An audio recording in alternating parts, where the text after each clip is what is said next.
Give me 1 second here. Okay, we are live with one person. Let's see if I can. I don't hear anything now. Okay, give me a second. Taking you off speaker. So I'm going to.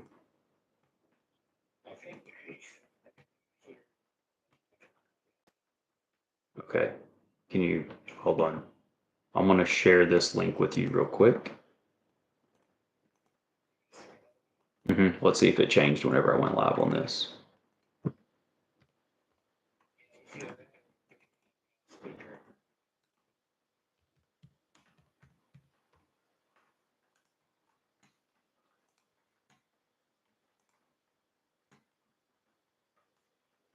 All right, I sent you a link there. We'll see. Should be able to click that link and be good. Okay.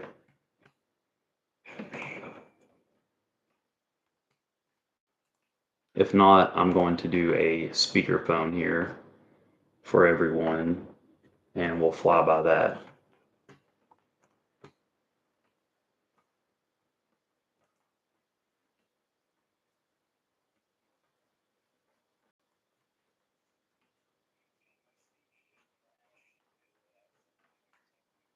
Okay, I'm gonna throw you on speaker here real quick, all right?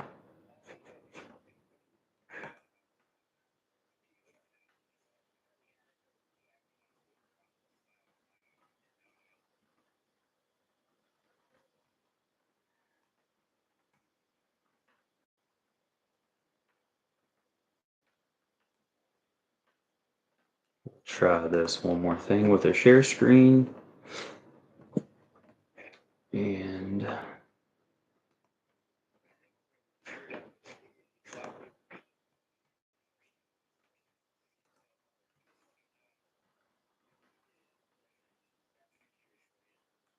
I don't think it was that. I think it was at your own speakerphone and it was picking up through that way. So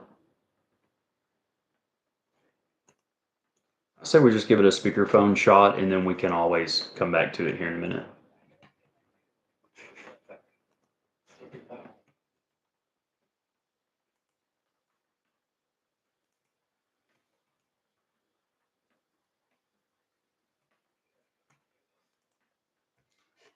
What's up, guys? Me and Misha are working on some audio, so we'll officially go live in just a minute. Can everybody hear me good so far? Helping your parents join the Zoom movie. Let's see.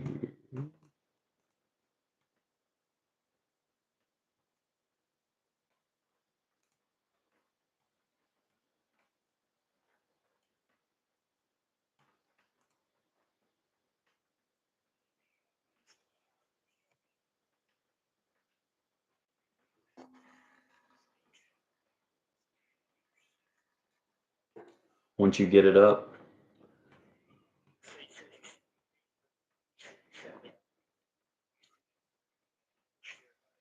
Yeah, I just copy and pasted it. So you should be able to click that next link and it should get you in. And if not, like I said, it was clear enough where I can put you on speaker and we can communicate through this way.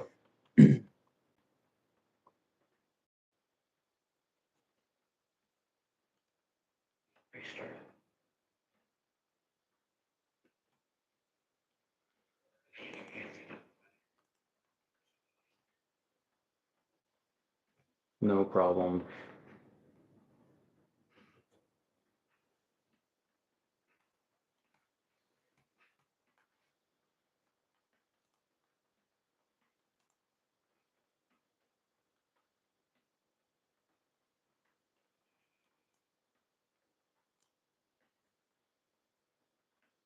I need to translate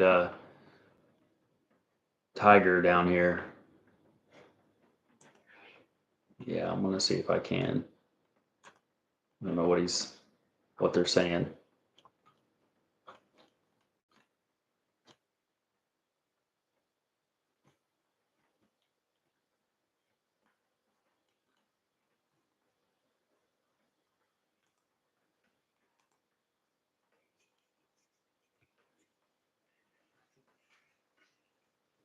That's how it goes, man.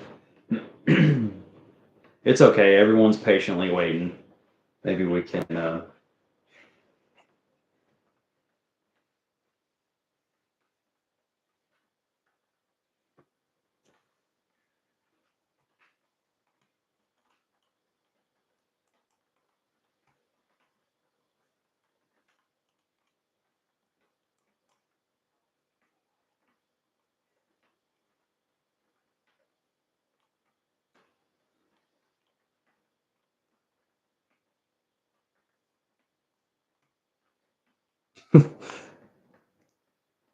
Cheers, someone.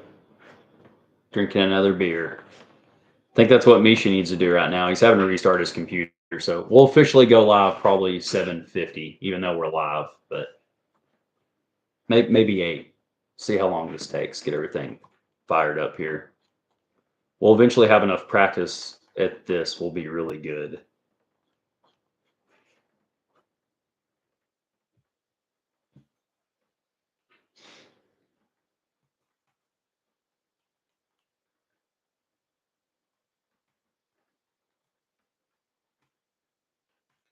I didn't know you were going to build the computer, not restart it.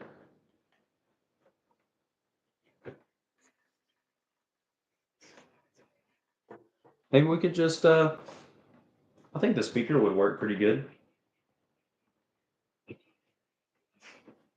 Okay.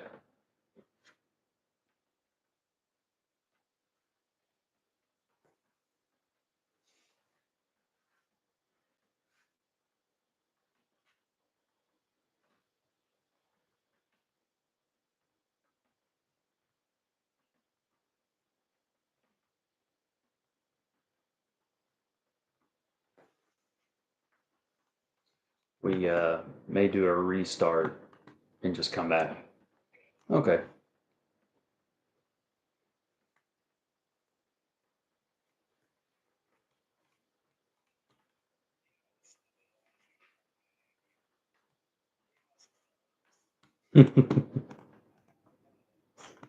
Click the link and see what happens. Perfect. I can't hear you. Let me make sure my audio's up over here.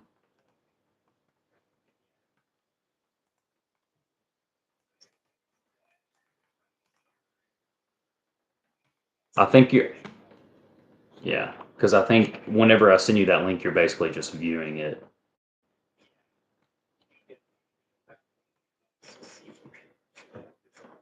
There, it does say share screen, but let me see.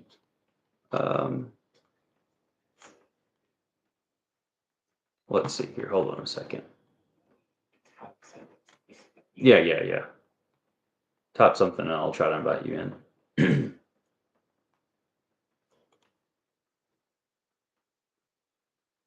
I think if you put something in the comments, then I can see it and then invite you over.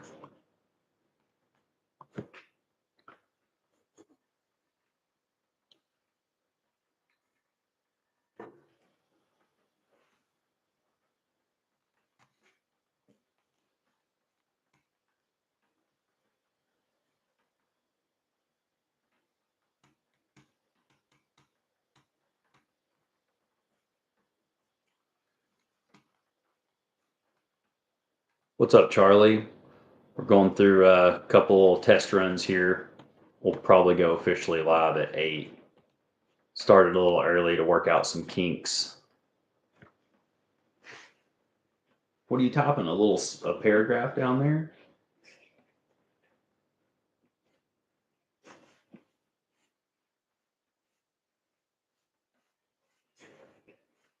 Oh, I thought you could just put like a period or something.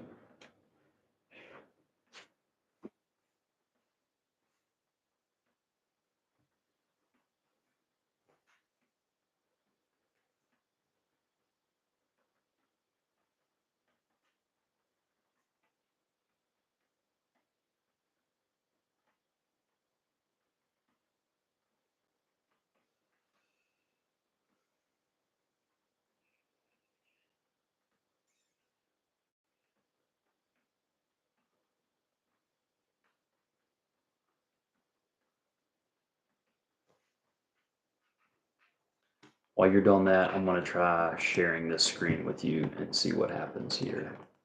Let's see. So I think I can do a share screen with you. So share screen. William. Let's see. No.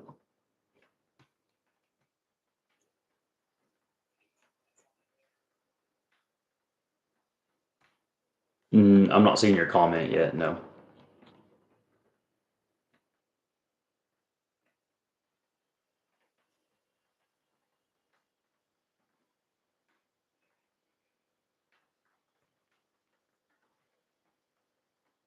Hold on a second. Let me see. Okay, give me 1 second. Yep, perfect. All right, now. Nope, it will not. I can pin message and I can remove.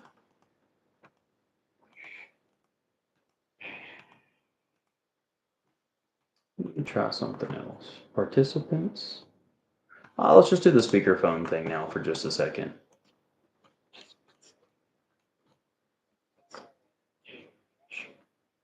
You show up and where? I'm not seeing anything that even says participants.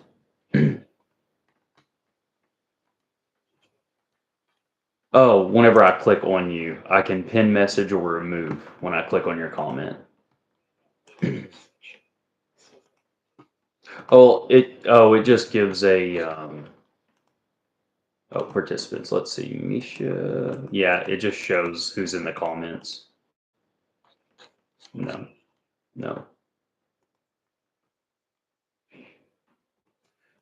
Let's try we could do this speakerphone for this round because I mean they're going to hear clearly anyways. So let's just try that. I've got my speaker right here. I'll just set the phone there, and then next time we can do more of where it's audio. But I mean, honestly, you're not going to be able to tell the difference anyways. Let's give that a whirl. If we need to change it, we can. You want to start a fresh one, or you want to start here? Cool. Yeah, let's see here. We'll do a drum roll here in a minute.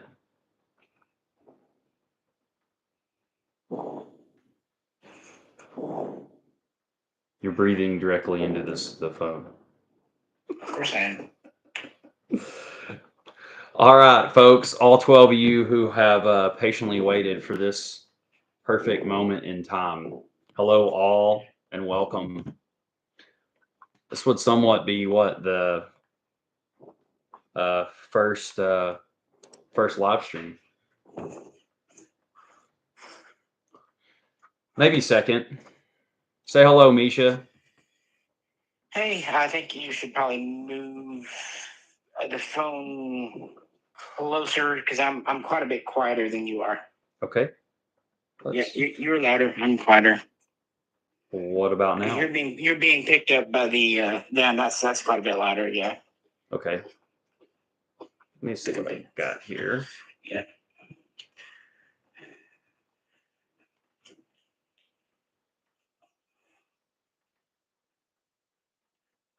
All right. Do some talking on here. Let's see if anybody can hear you. All right, guys, we're gonna do a sound check. What's up, Misha? Yeah. So what he did to me, I thought this was going to be super easy. We're trying to debate who should start the stream. So we had it all worked out. I could hear myself talking. Turns out he forgot he had me on speakerphone. So that's why we had all this. It's actually not that big. I bet it's really easy to probably combine us both where we're separate, but we'll figure it out. Yeah. Well, you know me, I'm a problem solver. Like I want to know how to do it. I'm sure there's a way. I mean, everyone always just tells me, "Well, we use StreamYards." I'm like, "That's great. We don't have that installed yet." So we should install that pretty quick. That should be the next best thing, right? maybe. Of course, some people say they hate StreamYards and they like OBS.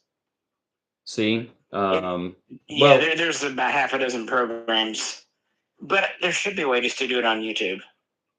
Because, I mean, yeah, I don't know. But if someone knows, they can put it in the comments. Yeah, throw that in the comments if you guys know how to do a split screen or a share screen with something. But so far, I think the audio's all right. Everything seems to be panning out good. Yeah, we're about level. Cool. So what's going on in the gun community? Anything new, folks? I see a few people are talking about suppressors, adapters. What we got here in the comments?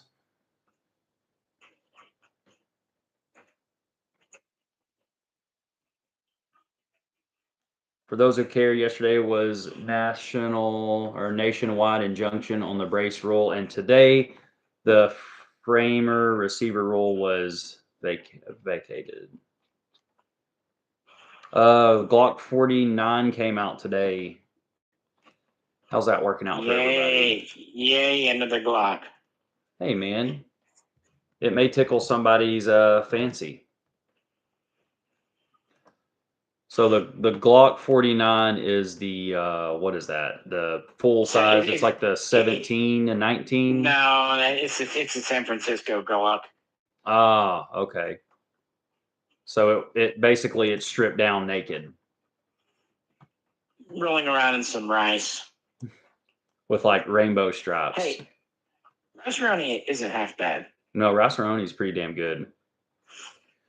Black Friday. What are we looking for Black Friday? I think there's going to be some good potential deals for Black Friday gun stuff, especially accessories. I think if you're wanting to get into like a good optic or kind of that higher end $2,000, $3,000 scope, I think Black Friday is always good for that. What about you, Misha? What are you getting in on Black Friday? The funny thing is, these days it's not even Friday. I think I've started receiving emails right before Halloween. Oh, for sure. But it's just, Yeah, I mean, it's basically the whole month. yeah, there's usually some good deals. I was really trying to hold out for another thermal. I'm all on the thermals, but who knows? You never know. Black Friday is really good at convincing you of getting things that you don't need that you're like, oh yeah, I need that now. So Maybe it will convince certain manufacturers to finally kind of reduce their prices, because that's really what will need to happen. I mean, not that some aren't already doing sales, but with the way the market is right now, yeah, like, for example, Arsenal really needs to reduce. true. Antagonist. I just finished my barrel build, installing the pistol grip. Waited almost a year. No doubt, you definitely have to wait a year for some of those barrel parts, or just saving up, filling the money, all that. You know what, though? It's kind of fun that builds take a while. If you could just do them in a week, I don't know. It's nice to anticipate it. Sometimes when you get a build done, you kind of put it in the closet and forget about it. Well, take that from kind of what I just recently did. I hurried up and built a gun to essentially hunt with and be my go-to, all because I couldn't find the LMT, and then you come through with one. So you're basically out double the money now, and you should just wait. But I also understand when you have a gun on your mind and you know it's what you want, you don't want to miss out on that. But that's for another day. To shoot the match for Clash Bash, it already sold out. Yeah, I think we need to do a Misha shooting competition. Where? We got the land.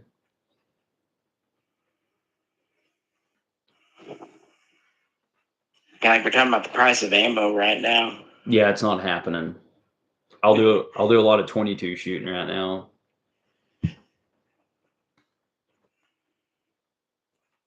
What else we got? Anything else? I would say I'm just really not thinking much, but then I just recorded an hour video on the Walther today just because there was a batch of PPs that came in, West German surplus, and I thought, talk about those. So even then, it's just, okay, here's something, but I really like the PPK for what it is. But what would you say try to grab up right now, Misha? Is there any kind of like guns on the radar people should be after? Import Swiss guns? I mean, what in the gun world should keep us spending money at the moment?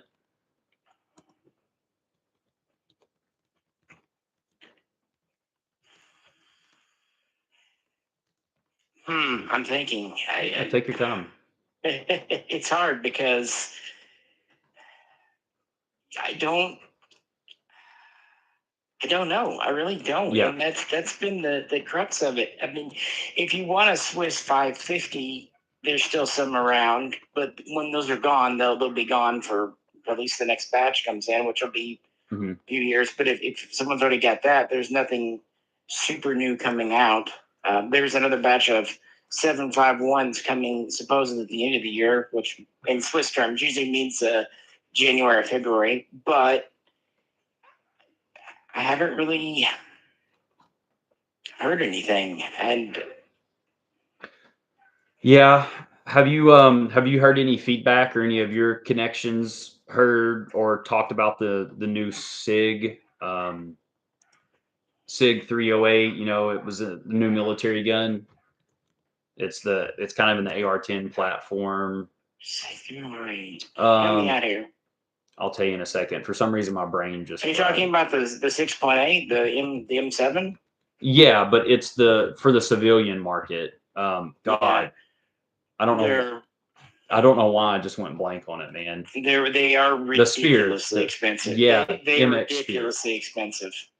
Yeah, they are. They're $4,000, 3,800. The MCX Spear. Yeah. That's right. Yeah. Of course, Yeah. it's obviously civilian would be 308 or 65, I guess. But have you heard any news on those or anything?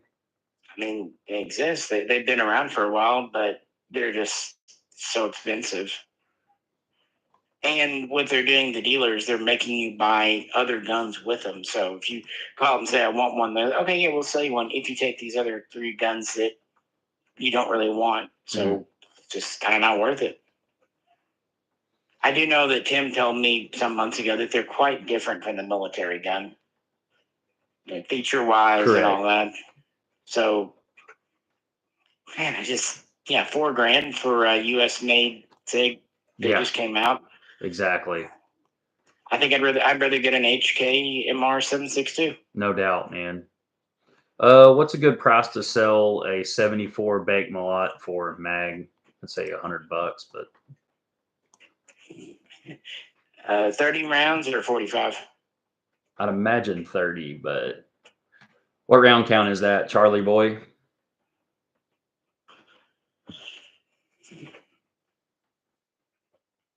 45. Okay, yeah, 45s have always brought pretty good money. Not as much as the 47.62 39s, but this day and age, I'd say 150 to 200, depending on condition. There you go. Aaron FW, what's up, Misha and Fox and friends? I got the new SIG 308 we shot this weekend. Hey, Aaron, let us know how that bad boy worked out for you. I'm super interested in one. I'd really like to get my hands on one to do a review and shoot some groups with them, but so far the best deal I've found on one hasn't really been what I feel is the best deal. But no.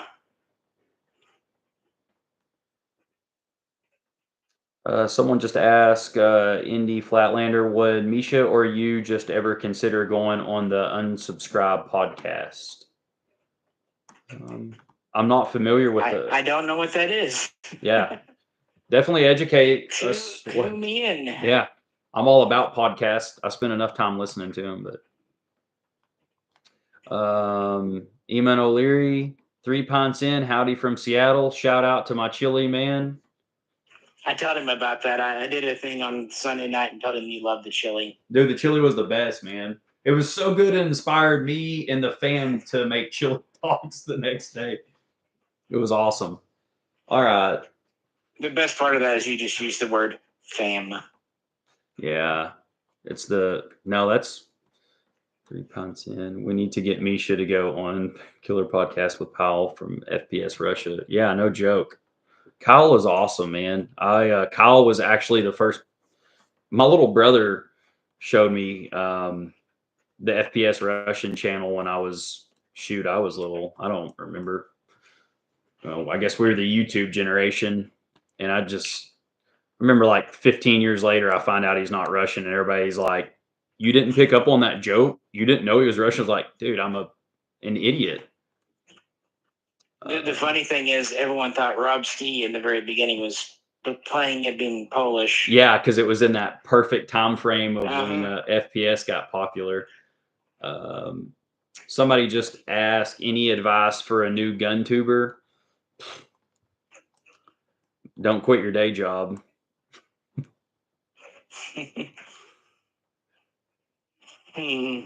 I would say in general, do what you like. Don't try to cater.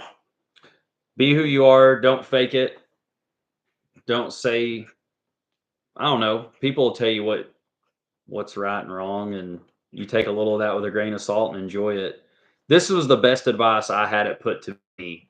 Go to the range and shoot and do what you normally do, and don't film it, and wait a day and ask yourself, were you okay with going to the range and shooting without filming it?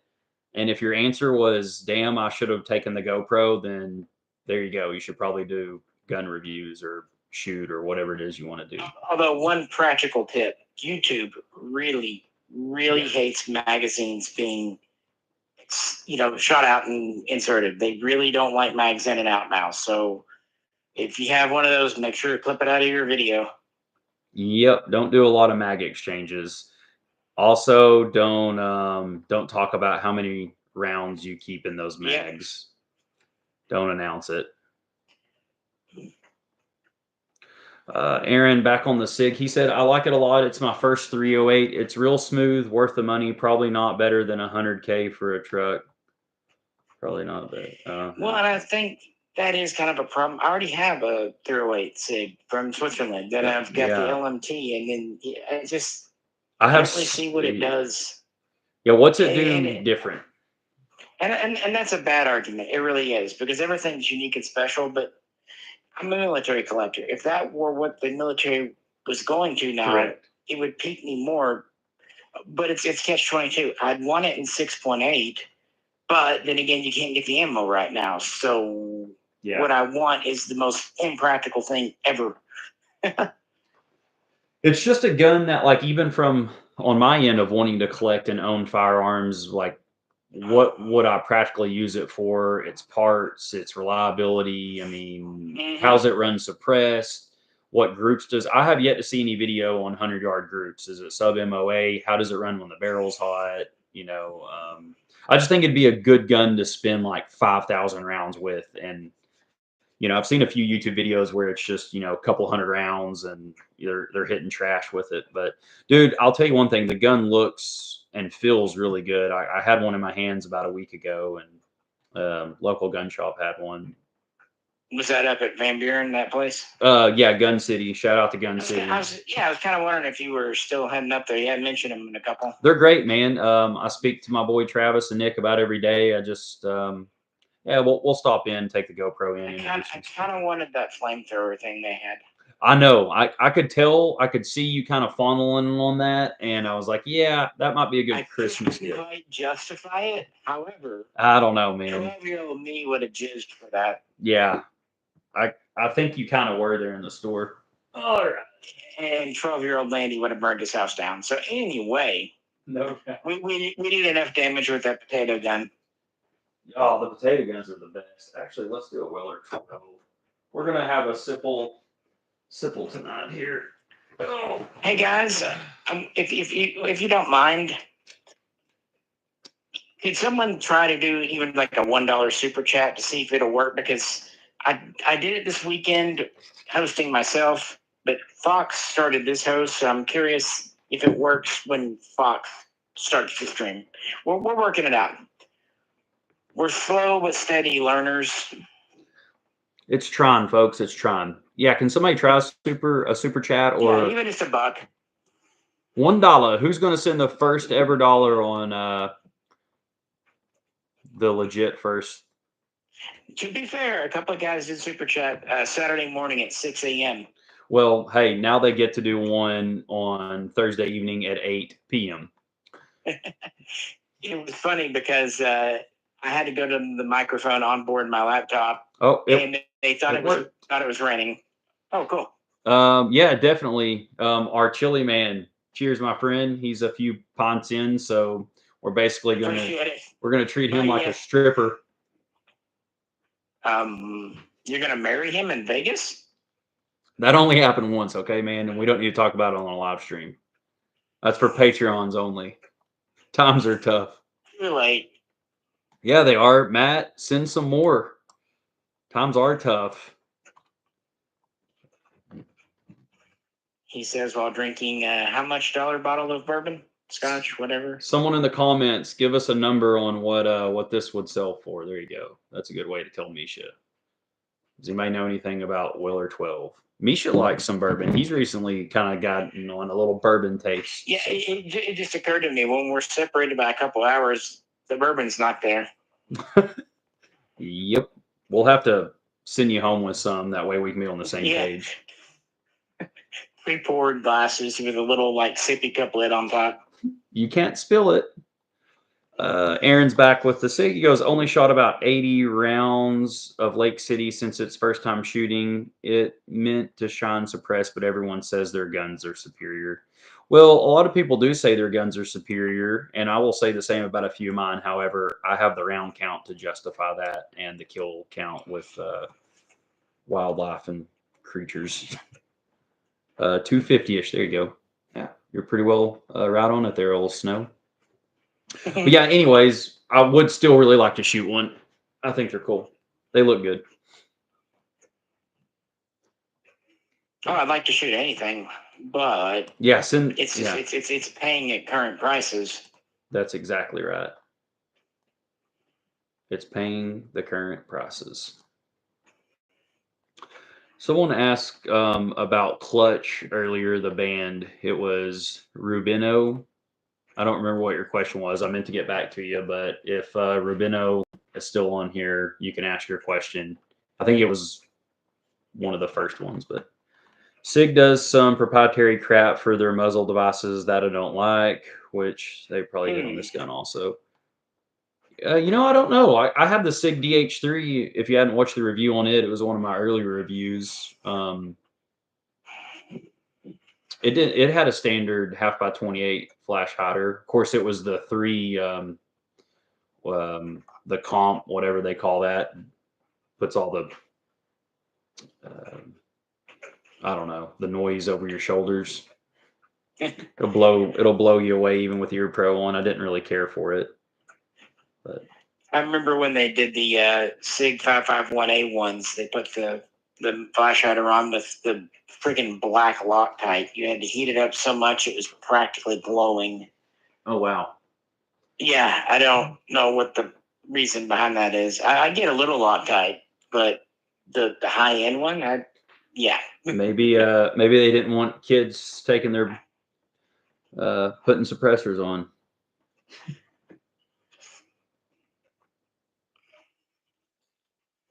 Let's see what else we got.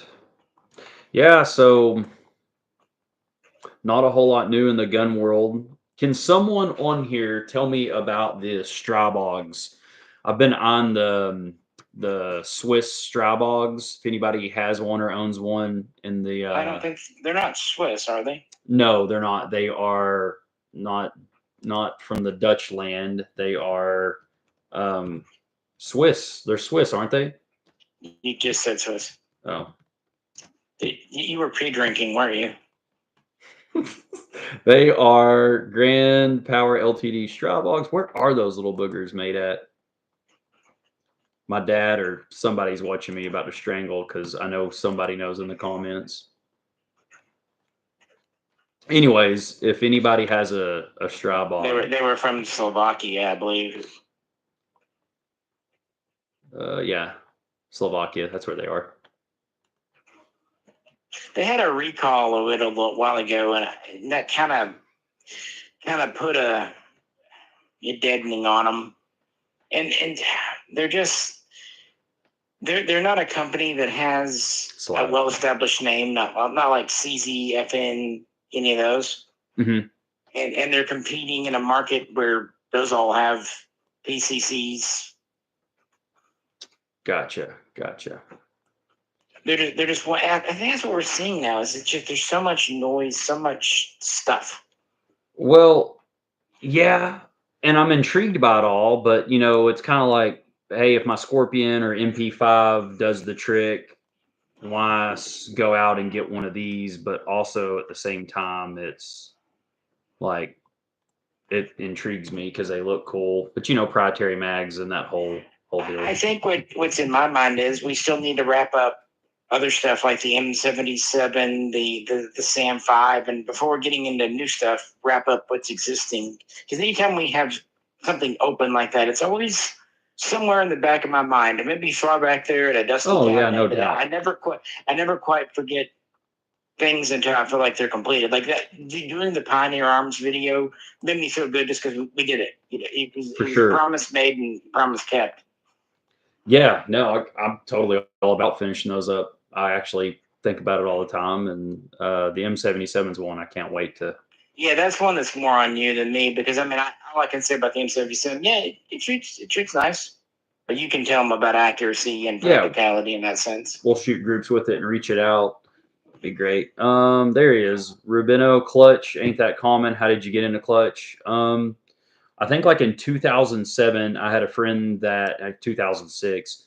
I had a friend that worked at a movie store, and he used to burn me CDs. I was a DJ even back then, and I would go through him to get all my music. And he burnt this one CD, and it had Space Grass on there, which I called it Jesus on the Dashboard. I thought it was the name of the song. But anyways, I remember hearing their Untitled album, which was, I think, put out in 96 or something, and Space Grass. Now I have an image in my head of Jesus sitting in the passenger seat with his feet up on the dashboard, bare feet up on the dash, just chilling.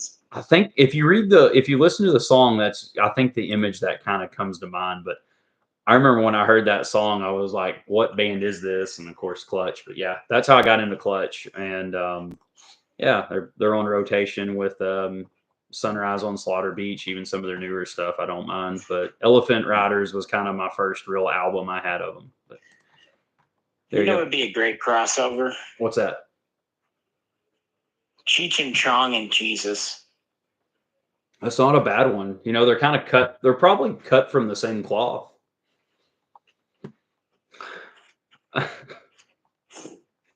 I think my favorite part in Cheech and Chong's is when he had the little Volkswagen Beetle, and the front grille of it was he took his dad's Bentley emblem and put on the front. I don't know why, but that was hilarious. Who was it? Ohio that legalized recreational weed the other day? Yeah, I think so. Yeah. I think it was. Indie Flatlander came back. The Unsubscribed podcast is hosted by Ellie, Double Tap, Donut Operator, and Batty Streams. I know some of those guys, mostly gun guys from Black Rifle Coffee, but they've had a lot of 2A supporters, former military and history buffs on. Hey, if Indie Flatlander, you can get us in connection with those guys, I would be more than happy to just sit back and listen and maybe make myself look dumber than I already am. But yeah, Misha could definitely contribute with his historical knowledge on firearms for their channel. So yeah, I'm not really a good self promoter, but anytime usually someone asks me to do something and I'm capable, I'm always happy to do it. But I don't know. I was raised to never invite myself places, and I think that stuck in my head a little deeper than it probably should have. Well, you're not a true salesman, if that makes sense. You're honest, you're respectful. I'm not saying that salesmen aren't, but let's just face it, you're a vampire. You have to be invited in before you'll go into somebody's house. Well, and that explains why I'm up all night. That would be true. Also why I drink blood, but I never really thought about it. Yeah, it's normal, man. But yeah, no. Also explains the tomato allergy. Well, garlic too. Somebody asked what we ate for dinner. If I told y'all wouldn't believe me. I'd steak carne asada. I ate hot dogs.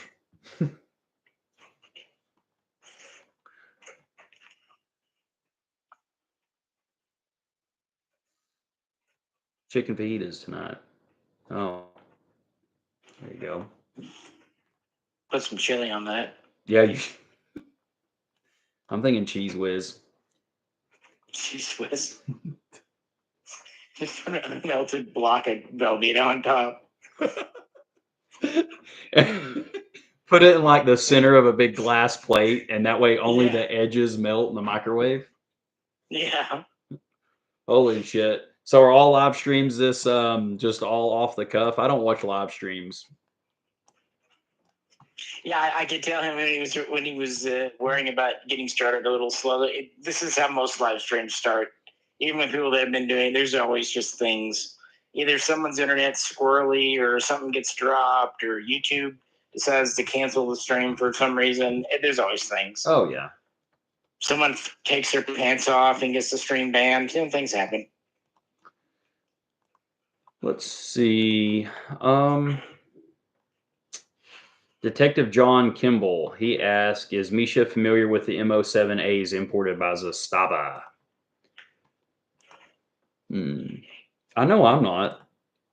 I don't think I am either. I was just on the horn. I know. The M07. Okay, then the 2007. Yeah, Okay, the bolt action, long ass yeah, barrel. I got it now. Sorry, I was thinking Mo 7. I was like, what? Oh. Yeah, I got you. They're well made for what they are. But be honest, with all the Yugoslavian M48 Mausers out there now, I'd probably go with one of those. Unless, of course, you don't want special caliber. Of course, those are all in 8mm, so different thing, I guess. But still, that's just me.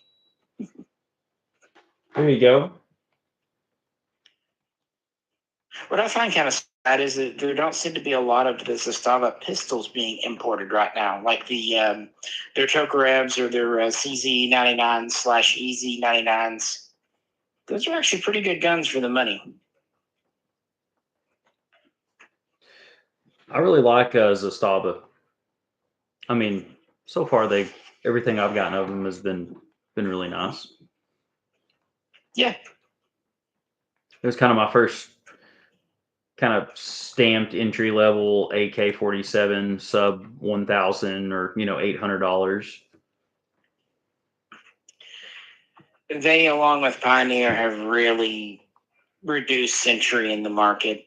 If you think about it today, years ago, it was always get a Wasser, get a Wasser. You hear that less and less as months and years go by now. No doubt. Honestly, I think that paratrooper that you wanted off of me and I sent you. Oh, I love it. It's my favorite. That was like the last really decent deal on a Wasser that I had. When they were still under $700-800. And that was such a great deal.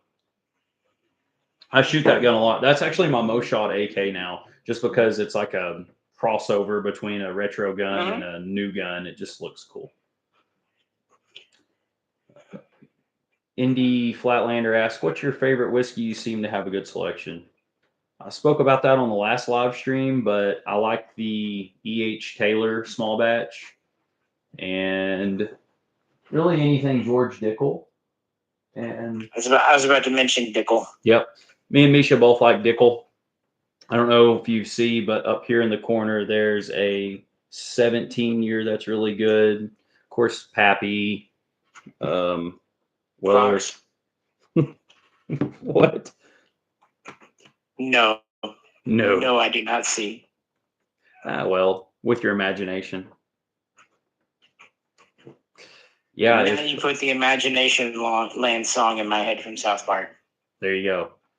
And Indy Flatlander, we have a thing on here. You can send over $1 or $2, and we'll open up any bottle and we'll test it and give you a live review. Since we can't shoot and show guns live, we can show you bottles of bourbon and tell you stories about. And if you'll take a shot for $1 or $2, I definitely know how you ended up marrying that chick in Vegas now. Like I said, that was a 48-hour fling. Detective John just bought a Wasser and 9mm. Looking forward to it arriving. Never had a Wasser. Well, why'd you start with the 9mm? That's interesting. But definitely cool. And those will actually be built by Nova Module. Sounds like a perfume. They actually make engine parts, or they did. Now they make guns. For Nissan? Sure. That's what I thought. Snowlother, I like Smoky Scotch, Highlander Park. Look, There you go. See, I like Smokey too. He's not as much of a fan. That's awesome. Shout out to you guys that can drink scotch, because that's some hard shit to swallow. Detective John Kimball, I own Vepers and Arsenals. Didn't see a niche for Wasser in the collection outside on 9mm. Hey, I get that. But you really should try like a Wasser Paratrooper right now. If they still have them, they were under $1,000, and man. Yeah, now I'm not sure they are. Yeah, it's a really good gun. And there's been some QC issues popping up with Wassers. Of course, this isn't the first time, but I don't know. I don't know what Century is doing. Well, I don't think they do either. I would like to note that Wasser was the first AK I ever shot. Wasser 10 or something. I think it was your Wasser 10. I've had so many Wasser 10s. Yeah, I mean, it was in probably 99. You're probably thinking of the SAR-1 then. It was definitely the SAR. Well, you told me that. Yeah, the Wasser 10 came out in the end of 03. That'd be it. 77 Chief, are you from Arkansas? Me too. If so, yes, we're from Arkansas. We're from the natural state.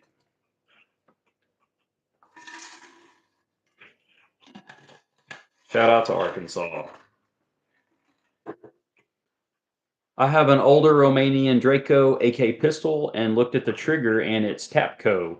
I thought pistols were subject to 922R junky gun, but it works. Why the needed US parts? Because they did. Let me guess. Is it a Draco C? More than likely.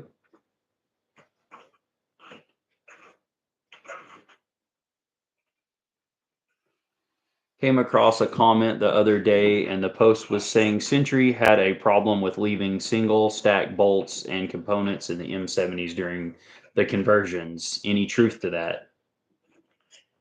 Only minor. It was the first run. It was the original PAP. See, the original PAPs were imported by EAA, and then Century picked them up. I think it was about 2012, and they were the first ones to really open them up, convert them. And then the NPAP came along, and that's the one where they started putting the correct ones in, the correct bolt bearers. They would work sometimes. A friend of mine bought one of the original PAPs, and he's had it for over 10 years, and it's worked fine. But other people kind of reported issues. So it probably has to do with like a magazine interface thing, you know? Gotcha.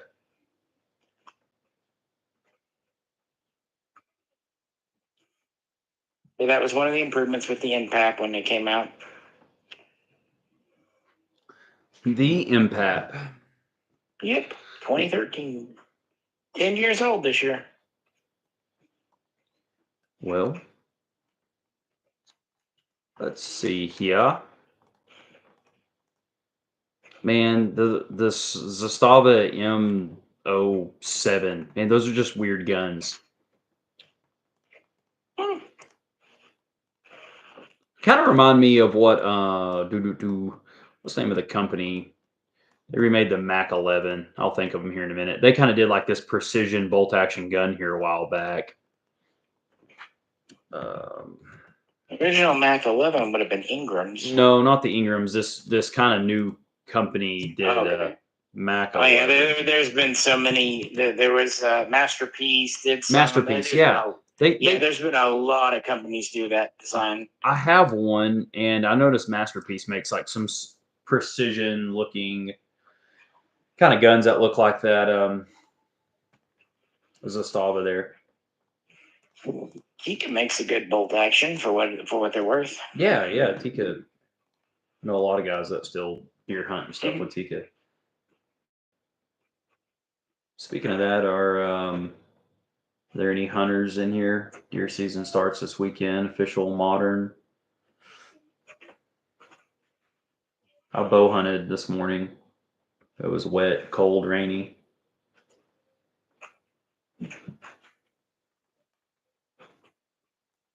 Yeah, it was rain. This morning, sometime between 7 and 8 a.m., the wind was really bad up here. It rattled my window panes. You'll always get a little bit extra up your way. Yeah.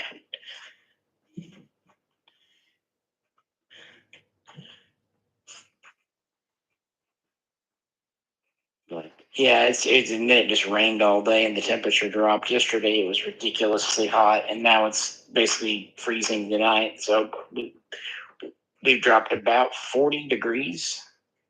Yeah, that's pretty close to. Well, we'll probably drop 30 here. Yeah, I forget. Deer hunting season starts a little different. We got some Ohio guys here, so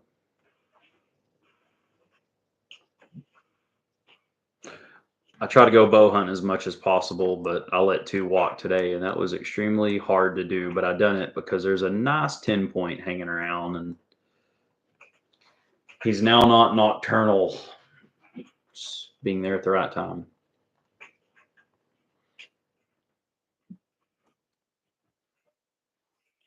Ah, you hunters. I know.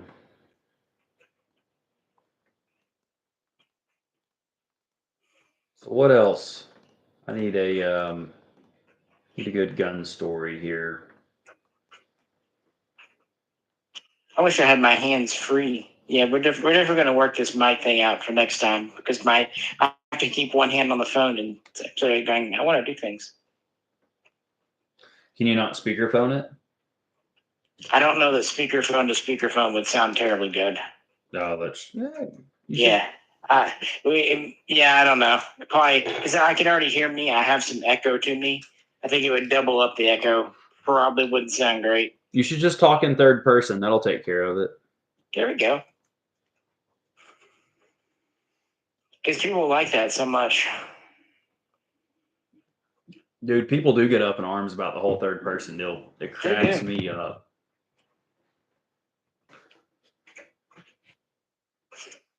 Of course, people get alarms about a lot of things. Oh well. Welcome to YouTube. Life. No, it is, yeah. Just life. Any new guns coming up in 2024, Misha? Yeah, I haven't really heard of anything. It's really bad. I don't.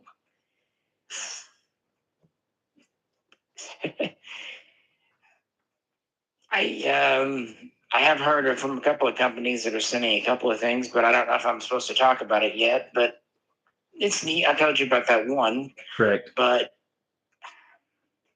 one thing I really would like to see would be the retro AR-15 market kind of get back on track because it was doing pretty well before the thing. Yeah. Retro AR-15s really started getting popular, especially a couple of years ago. Even the beginning of last year, I started seeing more carry handle, more kind of just the old school classic look. And even Arrow was starting to do some good stuff. And see, Bushmaster, that's right. Thanks, Scott. Bushmaster announced the retro gun. Um, Somebody else had one I seen posted on Gun Deals the other day, but Spree Fix. Hey, Misha and Fox. Great to see you guys on live stream. What's up, my friend? Good to see you in the comments. You guys feel free to ask any questions. See, there's 30 of us now, so we kind of mentioned 8:30, but yeah, anybody have any questions or anything you want to ask? As always, please do like it, share it, subscribe it, and if you can donate even $1 tonight, that goes to fund the ammunition to grow this channel. Brownells just released the carry handle scope with a Colt logo at $100 premium over the last version. Yeah, I've got the last version. That's one I was going to bring down and let you try. So antagonist said that he was trying to send a super chat, but it just is a spinning wheel forever. That's weird. It worked. It worked earlier, but Yeah, again, that's kind of live streaming. There's YouTube. Maybe your card on file is weird. I know a couple of guys emailed me at the beginning of November saying they were having trouble with their cards on file with Patreon. it's always a little bit of something. Always something. You know where it's never something though? Amazon. My God, I've never had an ad card get rejected on Amazon. Amazon is not only so good at taking your money, they're good at delivering your shit the very next day. I mean, Dude, I live in same day delivery town now, and it is way too tempting. It blows my mind that I live in the middle of nowhere and can get a package the next day. Man, that is just too convenient. Yeah, it's crazy. Jimbo Wine 68 just gave a $10 shout out. He said, really appreciate it. Very appreciative, man. Like, shout out to Jim. Thank you. He said to keep up the good work, Misha, or else you'll owe him $10. While I'm thinking about it, or I'm gonna forget. Hey, I'm getting old. Actually, my birthday is an undisclosed amount of time from right now, but let's just say plus or minus 3 days either way. Hey, guy, I was over on Patreon looking, and about 30 people's credit cards are still pending. So if you're a Patreon, double check that your payment went through this month. Sorry, I hate talking money, but yeah, I wasn't looking for it. I was actually going over to post this saying we're doing a live stream, and it showed number of members versus number of payments for November.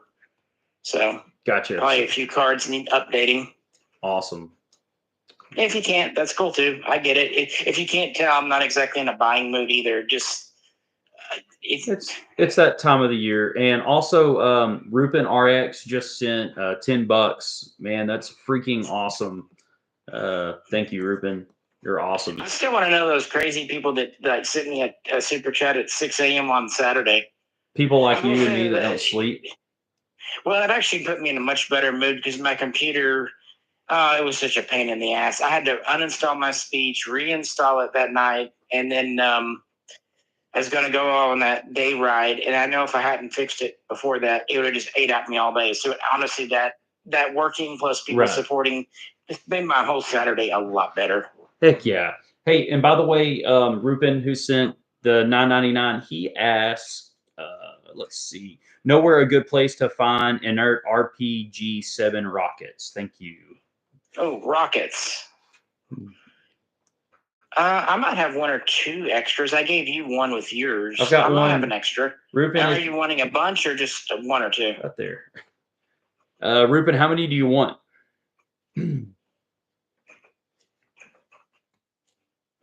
And guys, please do feel free to ask some questions. Anything you want, we're here. Hit us up. That's what these live chats are for. He said one works. Okay, yeah. Shoot me an email. I'll see what I've got. But they're the ones that shipped with the RPG2s and the RPG7s that I think Numeric had. But yeah, I gave one to you, kept one for me, and I'm pretty sure I saw another one. They're kind of heavy. Well, I think it's kind of neat. They're actually made by the company that makes RPGs. Rockets for the U.S., but they're training dummy rockets, so they have the weight and they're kind of neat.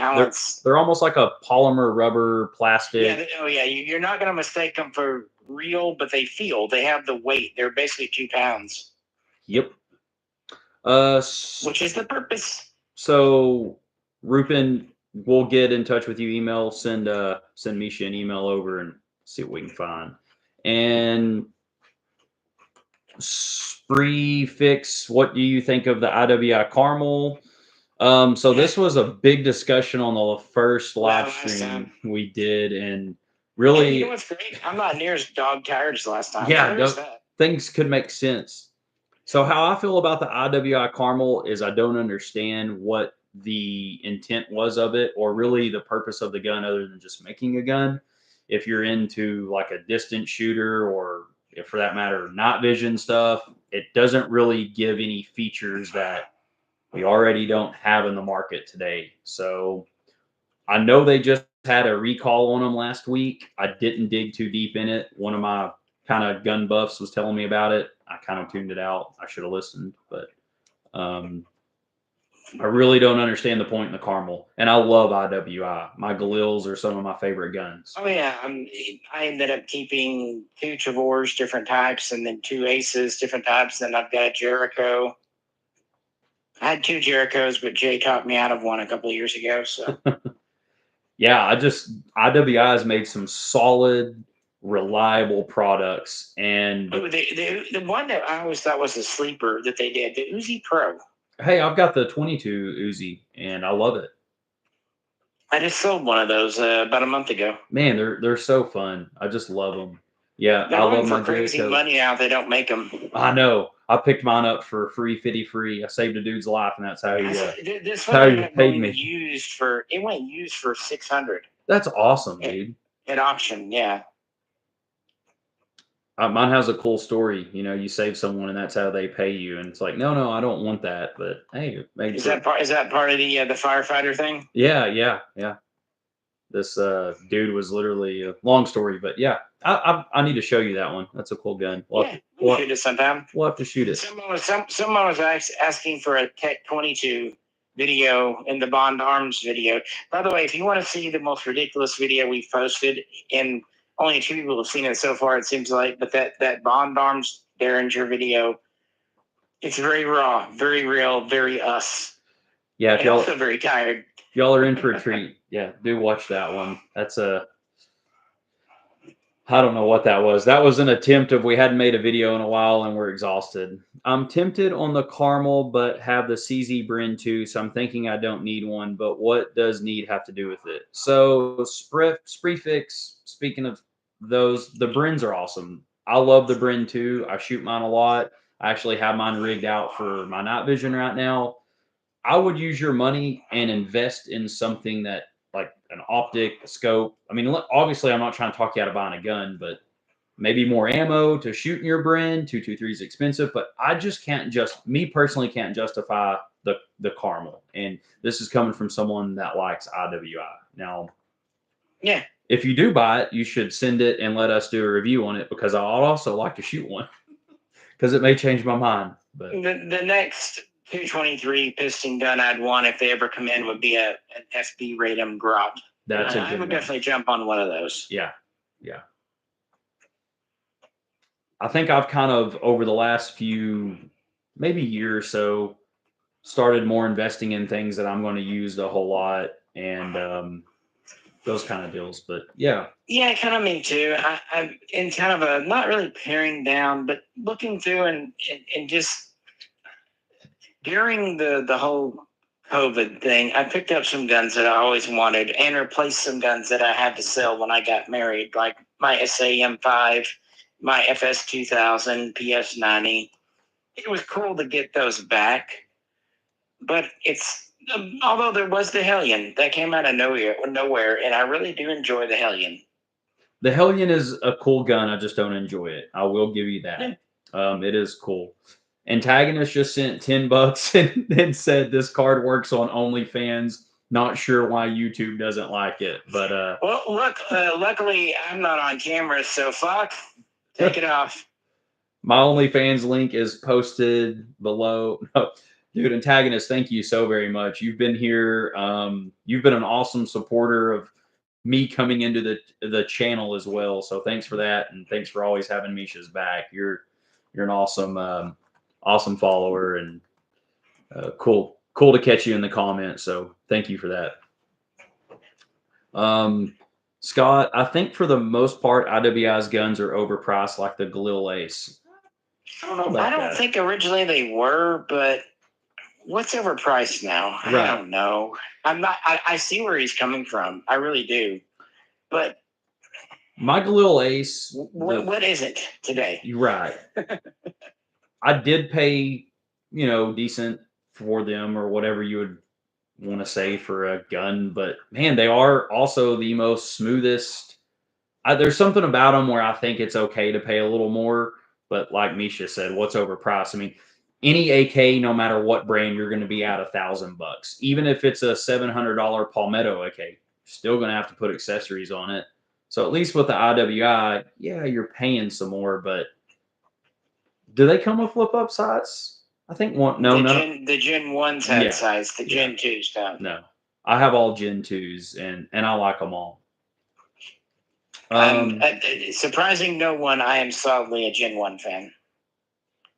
So Spree Fix says, I don't mean to brag, but I have 4 Galil Aces, and they're worth every penny to me. I feel the same. I have 3, and I'm not mad about it. Well, I don't mean to brag, but I've slept with a Jewish girl. What about it? That's the ultimate IWI trick right there. Yeah.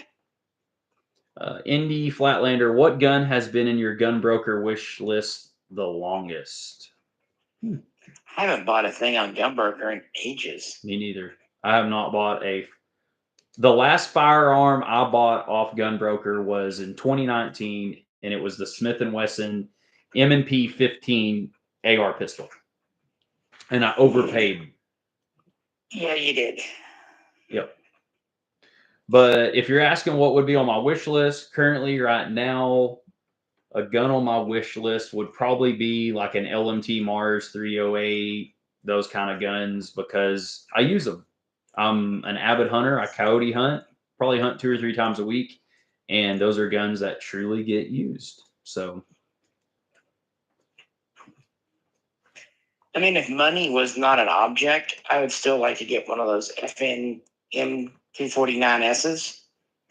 But I've only had them in the shop a couple of times, and every time I can't justify it. Yeah, I feel like some of those didn't matter. I feel like some of those guns are kind of like even the Scar. It's like it's like a nostalgia gun. You want it, and then you get it, and you're like, man, I'm so glad I didn't like really pay for that. But I mean, I feel the same about like a Beretta 50 cal or Barrett 50 cal. Like just I almost kept. I had some of those M82A1Ms and the Marine version, and it was really. We did a video years ago shooting one, and it was a lot of fun. I just couldn't justify it. Yeah, I mean, and I don't mind spending money on guns. That's one thing in life that I don't. If I want a gun, I'm either going to put it on layaway or I'm going to trade something or I'm going to figure out how to get it. But when you're talking 7,000 to 10,000, because it's going to have a badass optic on it. You can't just put a cheap optic. I mean, well, you could, but knowing me, I would. You go shoot the gun and the optic literally shatters. I mean, I've been known to do dumber things. Well, look what happened to that 5.52 and the fake suppressor. Oh man, that was awesome. How that didn't blow our arm off or something, I don't know. SIG quality. Yep. You're not wrong. Oh, that's funny. Yeah, I'm thinking. Scars. Another gun I really like that doesn't ever get much attention, but I've always liked it is the Beretta CX4 Storm carbine. You have one of those. No, you don't have one of those. I do. Okay, yeah. I was going to say I've held it. Yeah, it's weird, it's funky, but they're a lot of fun to shoot, and they were a 9mm PCC. They came out 20 years ago at a time when there weren't many options, and it's still decent today. It takes Beretta mags, so. Let's see. I traded my Yugo SKS that had a plumb receiver to my FFL for money toward my FAL, which I wanted way more than an SKS. What kind of FAL? What kind of FAL? Snowloader said, just picked up an LNT Mars for some reason, there's a stupid heart that blocks the end of the comments. In 308 with a 6.5 barrel, amazing shooter. Hey, that's awesome. And what's awesome about it is you have 2 barrels, so you don't have to worry about stripping that barrel of 6.5 out in 2,000 rounds, so you get your 308. But that's ultimately what I want. I want an LMT Mars with both barrels. You'll have to let us know how that shoots, man. M91's a Stava, a Wish version, SVD. Trying to keep up. Every time I get on a comment, it slides the screen up. Or pretty good. Mr. Nitro, M91 Zastava, a Wish version, SVD, or pretty good. Maybe think about how to reword that because I'm kind of I special. think what he's asking is if the M91 can hold a candle to the SVD. Oh, okay. Maybe. Maybe. Or not.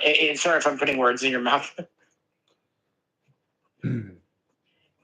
Honestly, the M91 to me is very, very, very similar to the PSL. Yeah. I mean, and it goes both ways, goods and bads. Right. I think if you're going to get any bigger Zastava, the M77 something to get. I mean, kind of your bigger gun. I don't know. It's certainly cheaper than the M91. Yep. It's going to have the same feel, kind of. Sort of, yeah. I mean, the M91 is a little bit bigger of a gun. It does have a thumbhole stock. I don't know. I know what you're saying though. You're not wrong. Chew. And you can put 20 rounds in the M77. Yep. That's what I meant. Thanks. PSLA are neat but terrible accuracy. But see, according to Rob Ski, he got better results out of his PSL when it came to accuracy than M91. Just saying what he said. I don't know. I should ask Henry, 9-hole. When it comes to accuracy, he's pretty much the best guy I know. Yeah. Definitely. Spree ask, at one point I heard you guys talking about the M24. You planning on getting another at some point? I'm not really into the M24s or bolt action guns, but they were cool.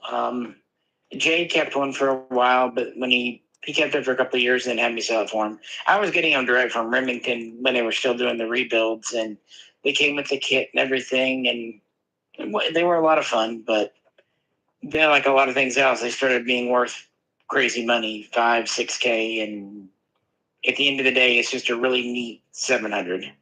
Yeah, I mean that's kind of what I was gonna say is you can go out and spend $1,000 and get a really, really souped up Remington 700 and throw a suppressor on it and you're done. Or a $500 Remington 700. What was neat about them is they were built with original service parts. For someone wanting a piece that was over there in the Middle East. You're not wrong. I get it, but still, yeah, it's just 308's the Lord's round, so if it's in 308, I'm down for it, unless it's a bullpup. Hey, are there any bullpups in 308? Unfortunately, yes. I was afraid of that. I did a video a few years ago. I think it was still with Jay. Yeah, on the Keltec. Oh, Jim Bowine 68. This is going to be a good one because, I kind of feel the same way, but I want to get Misha's thoughts. But it's really not U.S. market But anyways, I'm convinced Arsenal makes the best AKs on the U.S. market. Am I wrong? This is going to be controversial. What is best? Best in what way? Best milled, best available milled AK.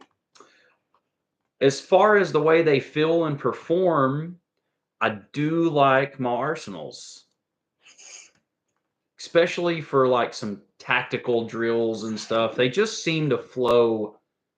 I don't know. There's just something about them. They flow good. They're smooth. I don't know. Maybe it's the milled. I think deep down I'm a milled AK fan. Oh, I definitely think it's the milled because the stamped Arsenals, with the exception of the 5.45 guns, the 5.56 and the 7.6239 stamps, they're fine, but they just don't quite do it for me. I'd rather have a Sega for that. Well, or for that matter, for the prices of Stava. Or a KUSA. KUSA or a WBP. WBP is really good if you want classic. Yeah. The Tavor and I'm not gonna lie, 7. that Pioneer. We got to be honest. We're fair. The Pioneer did not kill us. The Pioneer did not kill us. To me, the biggest sleeper gun in the world right now that you can maybe still get your hands on while we're on the topic is the Galil Ace 308. I think that's low key a gun that any 308 lover and AK lover should probably get, or AR-15 lover. I don't know. Yep. And here's a fun fact for you: Keltec is probably the only gun and guns I don't care for. They're just they're not my jam. Which makes you. So you love Charter Arms. Oh my god! Don't even go there. Okay, which is better, Charter Arms or Old Charter? Old Charter 10, pre whenever they started just throwing it, pre Buffalo Trace. There you go. What was that? What was that wine you had here a while back? You brought some wine down with you. Well, up at Whitaker's, it was their new vintage. That's right. Yeah, I forget exactly what it was. They were giving out bottles and stuff. So yeah. Well, I know the lady liked it, so. Yeah, the women. That's kind of what they had at the table. So that'd be good. What does Misha think of that new Henry revolver? Revolvers are Misha's favorite. I don't hate them. I probably like them more than you. It's just shouldn't take mostly dusty. Shouldn't take much. I couldn't tell you anything about a revolver. Yeah, I'm not sure. The only Henry I've owned was one of their AR-7 survival guns. There you go. The one that would flute. So unfortunately, not my bag, but they seem like an okay brand. Your last Pioneer Arms video surprised me. Was surprised at work. Hey, that Pioneer Arms was a fun review. I'm surprised too. I'm surprised I didn't lose my fingers. I think Misha did too. But. I'm surprised you put it in dog shit water. Not only was that a torture, but that was like a year, a 12-month long process of.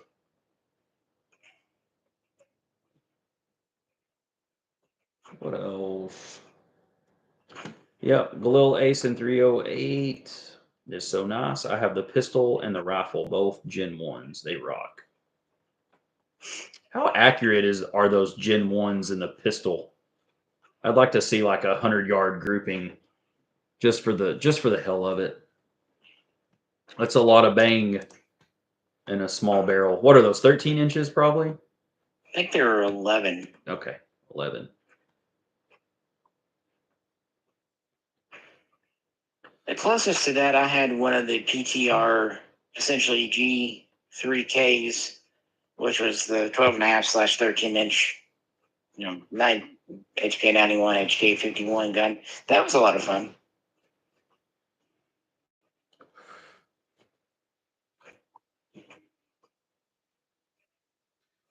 Off the cuff, Misha, what's a gun you would just like to in your collection that you would just like to kind of pick up and go shoot right now? Like 11.8 inches, so almost 12. Gotcha.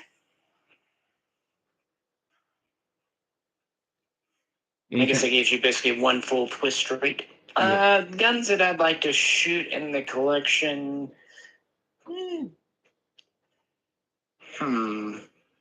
Anything coming? Not to torment you with the Bond arms.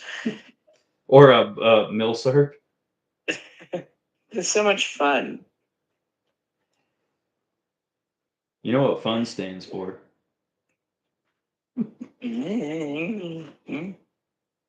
We'll do a live. I'm sitting here thinking, what would I like to shoot? There's a lot of guns that I really just find fun. Tell you what, I love to shoot on camera anything with a brace again. That's my sincere answer. Because that's actually something that's held both of us back all year. As we wanted to do videos, and either part of it or all of it, it involves a braced gun, and can't do that. Yeah, I have so much of my collection is braced guns. I mean, it really is. I was super big into QCB style weapons for, just living on the farm and shooting close. I mean, someone did ask. Well, and 9mm is so affordable compared to so much else. I bought 1,000 rounds for $240 yesterday. See, I mean, but what are we going to shoot it in? Yeah. I don't know. Yeah, carbine. Pistols are fun, but There's only so much I want to shoot pistol in a day. Correct. Someone asked a question. Mm-hmm. Let's see. Rupin RX did ask, aren't braces back on the menu? I think something did happen the other day on those. I think so, but I'm not confident enough to post a YouTube channel video of it. There's things we do off camera, and there's things we do on camera. Yeah, for now, we need to wait until like once I start seeing other bigger channels post with their braces again and they upload them, maybe. But I don't know. Yeah. The good news Because is once you put a video out there, it's out there forever. yes. Well, I sent all my braces in and they melted them down into to tires and I thought they made it into Heaven Hell Vodka. Old Charter and Heaven and Hill. They split them 50-50. Good. Let's see. I would like to take the Beretta PMX back out. That would be cool with a brace and a suppressor. I would like to see how that gun runs suppressed. Yeah. I think that's where it really shine. Kind of as like a truck gun with a can on it, you know? Yeah. Kind of if you got a short enough barrel, you could do it. Yeah, you can mount a flashlight on it, kind of have it as just like a single point sling and just let it hang around. I think that would be cool. Yeah, that's probably that might be the one gun I really bought this year, at least new gun for myself. Yeah. Someone Rubino. So when twice as many people were on this chat, I actually asked the question twice. If you don't know, you don't know. What's that? I don't know. We'll find out. Is the Lake City shutdown of civilian sales confirmed or just fear mongering? I think that was actually confirmed. Yeah, that I don't know. I'm perfectly happy to tell when I don't know things.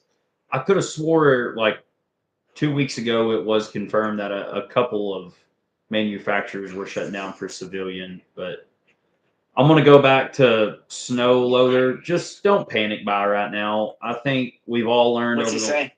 Just if it was really shut down for civilian. Gotcha. I think get the ammo you need, or if you're a hunter, get your ballistic tip rounds and all that. But yeah. Oh yeah. Rubino, once you put that in poop water, you own it. Yeah, you're not wrong. That's exactly what I told him. It was his then. Yep.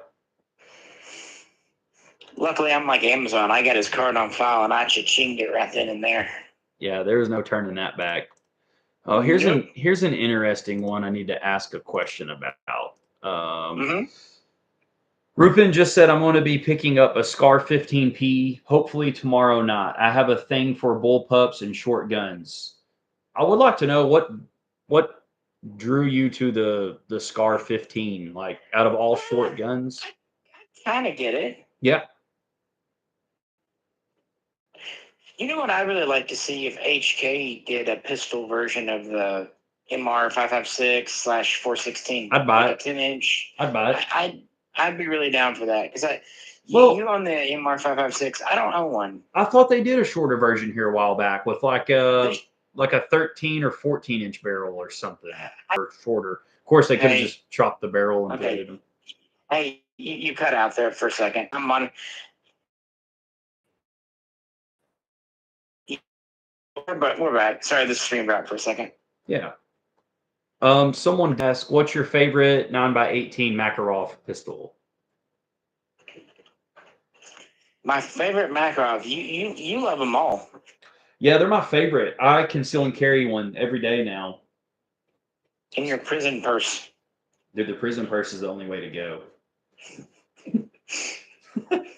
Is it easier in or out, though? Whatever pays the best. No, my favorite Makarov, the VZ82, if you want to call it a Makarov, because it's in mine by that 18, is cool. I also really like the Polish P83 one ad. I think that's a really nicely done one. There you go. You know, I will give all those pistols one thing: is they're beautiful looking pieces, and obviously they're 100 years old, so can't expect them to perform like a Sig P390 or whatever the hell they are. I mean, my Winnow was made in 1991, but Okay, numbers. yeah, they don't count. Either I'm going to bust your balls or they're going to. So take your pick. The Scar 16 is a retro gun now, and anything that screams GWOT is neat to me. Hey, that's a cool way to look at it, man. Yeah. Tomorrow is Yeah, I mean, the 248th Marine Corps birthday. Hoorah! Happy birthday, boys.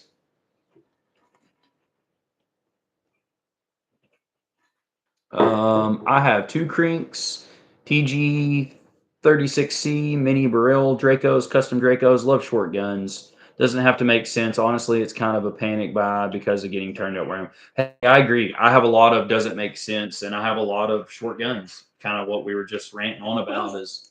I don't know that the old idea that short barrel equals less accurate. Sometimes your short barrel guns, because there's less flex and whip at the end, they can be as accurate or even more so than a long barrel version. It's all down to harmonics. Well, and what by accurate at what 200, 300, 400? I mean, like when I think of like SBRs, obviously it's 200 yards in, and realistically where we're at, you're not taking too many shots past 350, 400 yards. I mean, I sold my braces to liberal wives, and now they are pets. That's funny. Does Misha like the Radom P64? It's a thing. It shoots. They are very well made. Rupin now has me kind of hung up on this little mini Scar. You hadn't looked at them before? They're kind of neat. No, I have. I don't know. You know how I get. It's like, ooh, something new. Yeah. Now I need to look at it. Especially if the brace thing gets overturned, it would be a lot more interesting. Well, what I like about Scars, you have, especially with running nods and attachments, they just have so much real estate, and that's one thing that I do like about that little 15p is you could easily make it into a night shooter. And well, let's be honest, that's probably one gun where the arm brace would look better than the original stock UGG boot. Dude, I love the UGG boot. I think putting an UGG boot on that and spray painting it like a mismatch khaki coyote would just really scream on that gun. To be fair, FN's FD is already pretty darn mismatched. Yeah, that's right. The mini Scar is kind of purposeless unless you are collecting. I wonder if it eats optics just as bad as everything else Scar makes. I'm sure you could put an EOTech and a magnifier on there and just let EOTech know when it eats it and your battery life goes dead. I've actually broke more Trigicons than I have anything. I've had to send 2 back. I've only sent 1 Hollow Sun out of probably 20 back, and it came in like that, so I don't think I've done it. But you did it somehow. I don't know how, but you did it. For sure.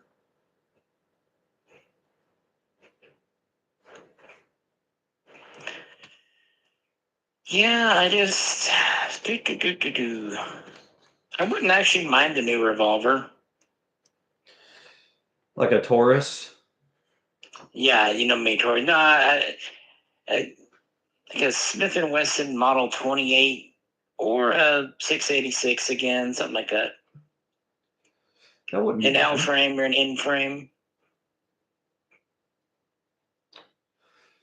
Man, I haven't shot much revolvers. I own 2, and sadly, I've never shot either one of them.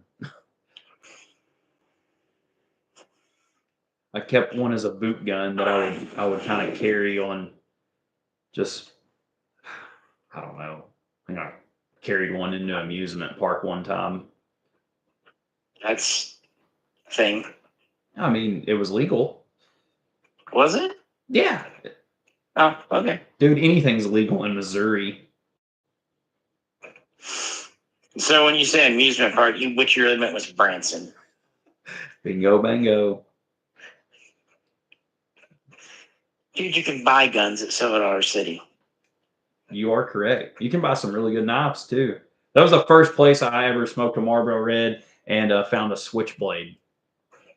Silver Dollar City, pre-Silver Dollar City, because when we were kids, Misha, Silver Dollar City was basically exactly what it sounds like.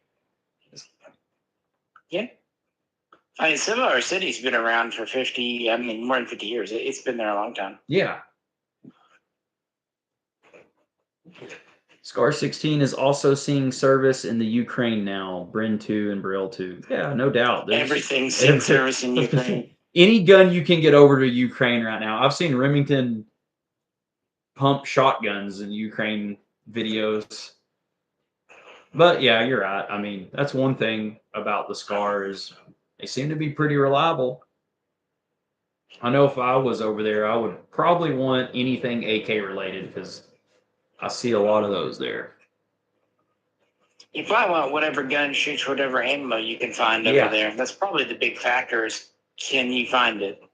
I seen one video and it was of a good old Poverty Pony AR over there somebody was using, and the attachments on it were clearly thousands and thousands of dollars, and it was an Anderson, God knows what upper.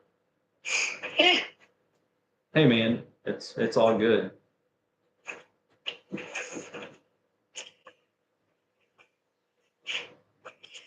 Yeah, I'm just sitting here thinking, all the stuff I'd really like to see, like I'd love to get another FNC, but that's not happening. L85 FAMAS. Yeah. Some weird stuff. I want a Howa Type 64 and Type 89 so bad. I seriously consider getting airsoft versions. No kidding. Because they make some really nice airsoft versions that are like $500-$600 that are wood and metal, but I have a hard time justifying that.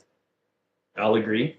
Hey Robert, thank you. Robert just sent over $5. Misha and Fox, Clash Bash is a must. Hey, does anybody have any dates on Clash Bash? Maybe we can clear our calendar for next year to go.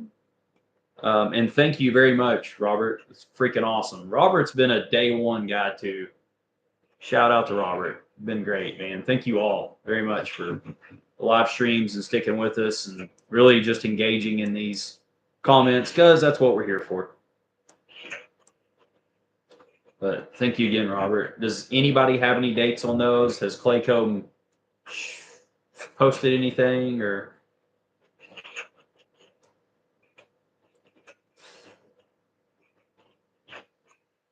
Clash Bash is April 13th and 14th next year. We can probably make that work. We'll get with Clayco and it's kind of on you. If you tell me you're going, I'll go. But you're not wrong. 9 a.m. Yeah. We could go and at least spend one night and then go see our other people down in that area because I know it's in Texas. So we've got some connections down there, so we can make a week of it. But we really need to get a camper and a hotel close by or something booked, and that way we can go and hang around and then get out of there because. Yeah, I like being somewhere with a bathroom. It's just nice. Campers, I don't mind sleeping in, but man, I'm getting too old to rough it on certain things. Yeah, I think it would be fun. We'll definitely look into that. We got a little time to think about it. I say a little time. We need to figure it out probably in a couple of weeks. The way time flies, but yeah. Yeah, time wise, it'll be Christmas in a couple of weeks. Yeah, Primary Arms is in Texas too. In China. Yeah. Who else is in Gun Mag Warehouse is in Texas. They're neighbors. And Jesus Christ, do they take forever to ship. But with that being said, they're really busy and they're really popular. I understand. Sprefix, did you see my question about the Steyr SSG 69 PIB? You should ask. Robert, Clash Bash without Misha is like church without Jesus. I'll agree. He's still got his feet up on the dash. That's right. Jesus on the dashboard. Yeah, the Steyr, the SSG 69. I've had had those available as a dealer, but that's since I can't shoot for accuracy. Let's be honest. Knowing one's limitations. Yep.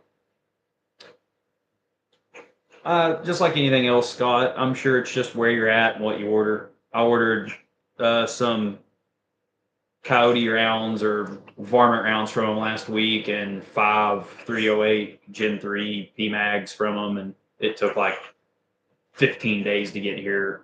But like I said, everyone's buying that kind of stuff. So usually when it comes to slow shipping, as long as they give me a tracking number within a week and I don't have to worry about my order, I don't care how long it gets here. I get it. Or they just communicate, hey, we ran out of stock. For sure. I haven't. What do I do about it? I've dealt with a few places like that here lately that have been really good. I ordered some 9mm a few weeks ago from a company, and they were awesome. They emailed me and said lead times were like 10 to 15 days, and man, I'll have to think on that. Let's see who it was, but still literally setting outside. Well, as slow as the market's been, no one wants to be holding a lot of inventory right now. But on the other hand, True. You need stuff to sell for money, so it is a very fine balancing act. Right. Has CZ's ownership of Colt changed anything? I know I got that one last time, and for the most part, they've been really slow to change, but I can say they are looking at making some new hires and maybe changes more on the higher admin level. But I haven't heard of any specific new projects. But that's not to say they don't have them. It's just... Are the B&T TP380s available at all? That's a good question. Yeah, I don't know. I don't either. I'd be curious how that B&T does. Ruben asked that question back whenever we did, I forgot what pistol we did, but I remember that in the comments. I've never had a problem ordering from Optics Planet. Wow. Lucky, Scott. I think every order I've ever ordered from Optics Planet is split right down the middle, and you may get something in 6 months and you may get a refund in 4 months. You never know. Optics Planet's good though, but man, that's probably, it acts like it's in stock and then you buy it and they send you an email and it's not. Yeah, no, that I don't like anywhere. Yeah. You need this is 2023, having accurate inventory tracking. When it's not that hard. When you're on Optics Planet, you're spending upwards of $3,000 to $4,000, and they take your credit card and then they tell you that it's not in stock. That's really frustrating. I don't hold it against them. Here's what happens, and I'm not saying Optics Planet does it, but with drop shipping so prevalent now, they all tie into the same database, all these different companies. Right. So there's that second level of removal. They're not having to just go out to their warehouse and pull it. They're going to convey your order to someone else who's going to process it. Right. When you order stuff, when you get it, look at the return address on the box and see if it came from where you ordered it from or not.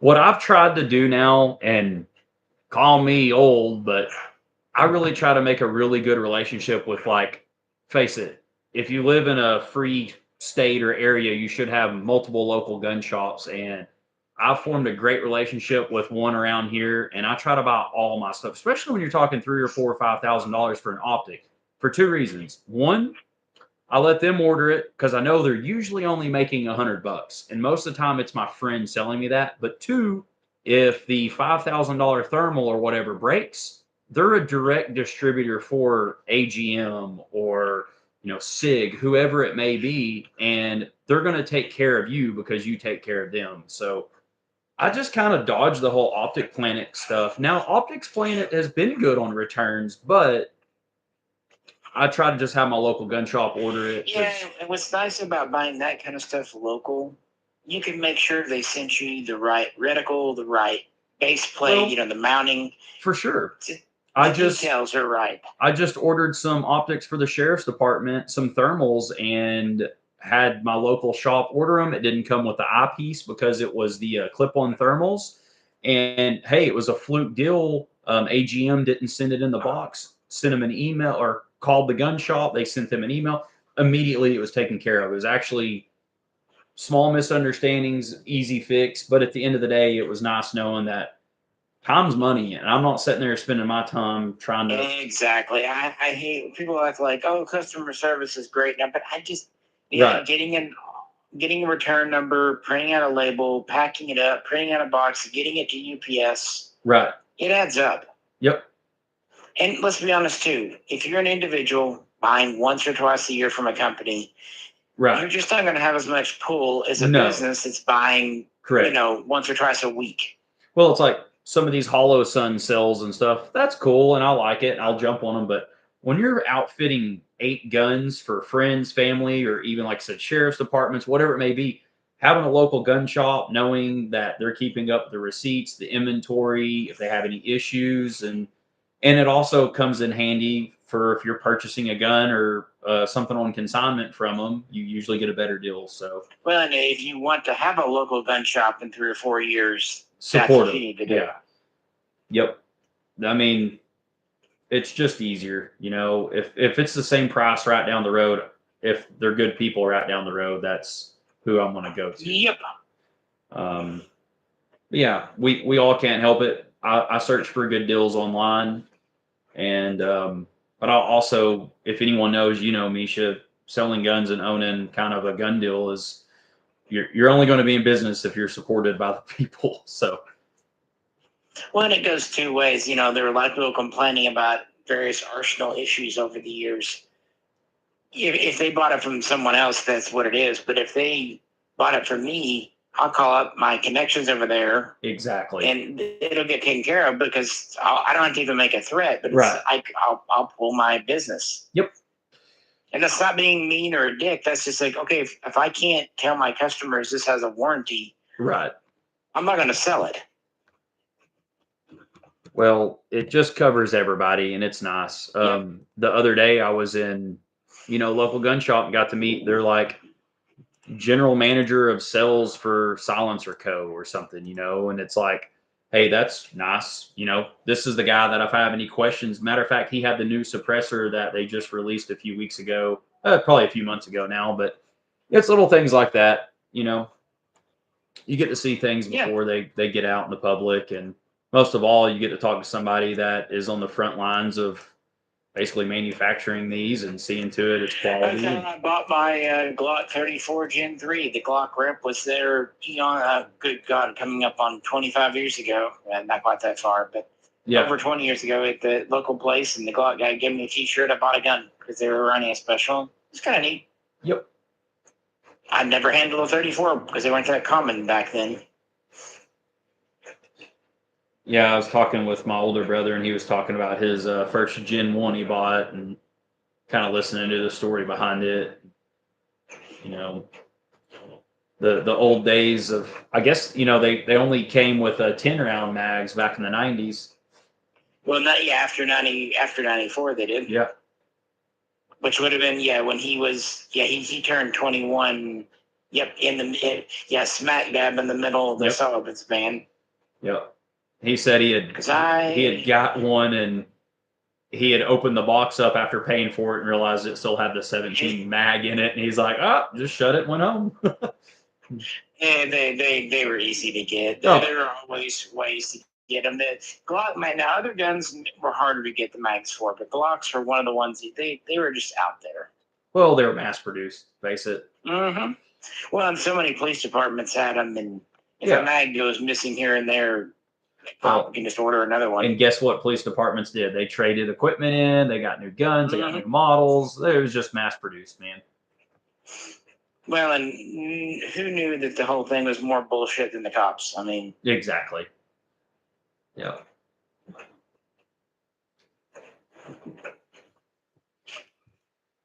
Mm-hmm. Always try to use my local guy over the years. Even let me use his bench when I'm running into some odd. Yeah. Yeah, local gun shops are just the way to go. When you walk in and they know who you are and they trust you, they're going to go right to the back and they're going to go find that gun that they're only showing their best friends or their customers, and they're going to let you see it first. And matter of fact, that was the first place I seen the Sig Spear. First place I seen, matter of fact, the Hellion before you'd gotten your Hellion.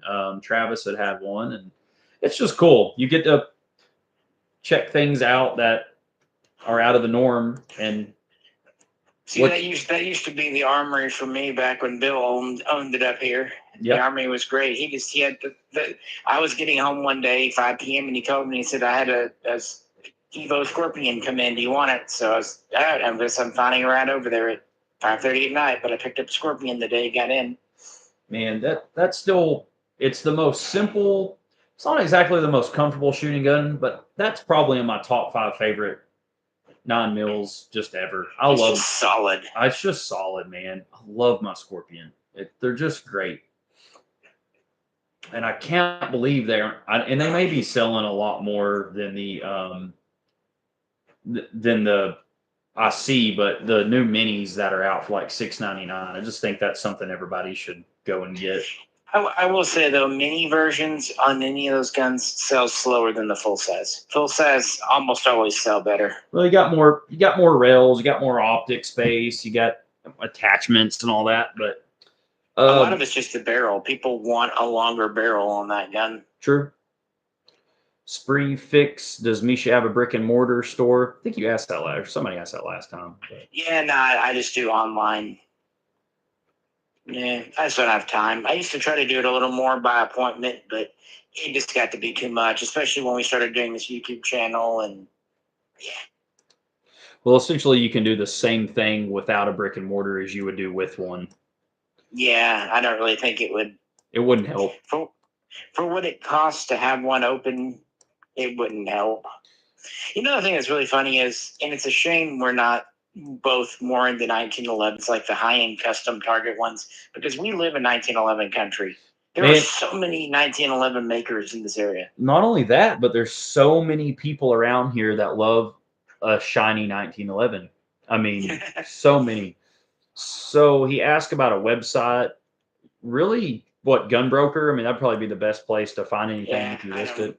I tried for years. I had one, and then with all the certificate stuff, and there and again, the websites got so expensive, and it got convoluted. 2 different people, 2 different times, tried to do me a favor by buying me the domain, and then they both forgot the password and everything. It got weird, and I just said, I don't need this headache.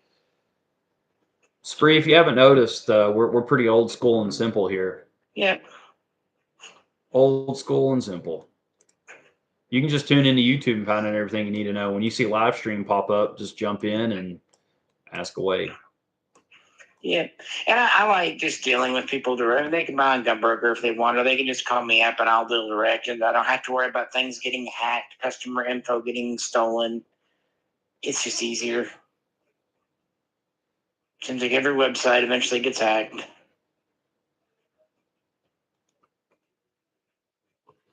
True. I'm falling in my chair, man. This chair, these new leather rockers are something else. I don't know what to think about them. They fit the room okay, but they're comfortable, but they're not. I've never felt anything quite like that. The one I sit in, or a different one? The one I sit. I've got 2. You have one, and I have one. Misha has his own chair. There you go. You really do. You're the only person that sits in it. Yeah, I'll tell you, wherever I'm at, just give me a chair or a swing, and I'm entertained for it. I don't care. Yep. I'm fine.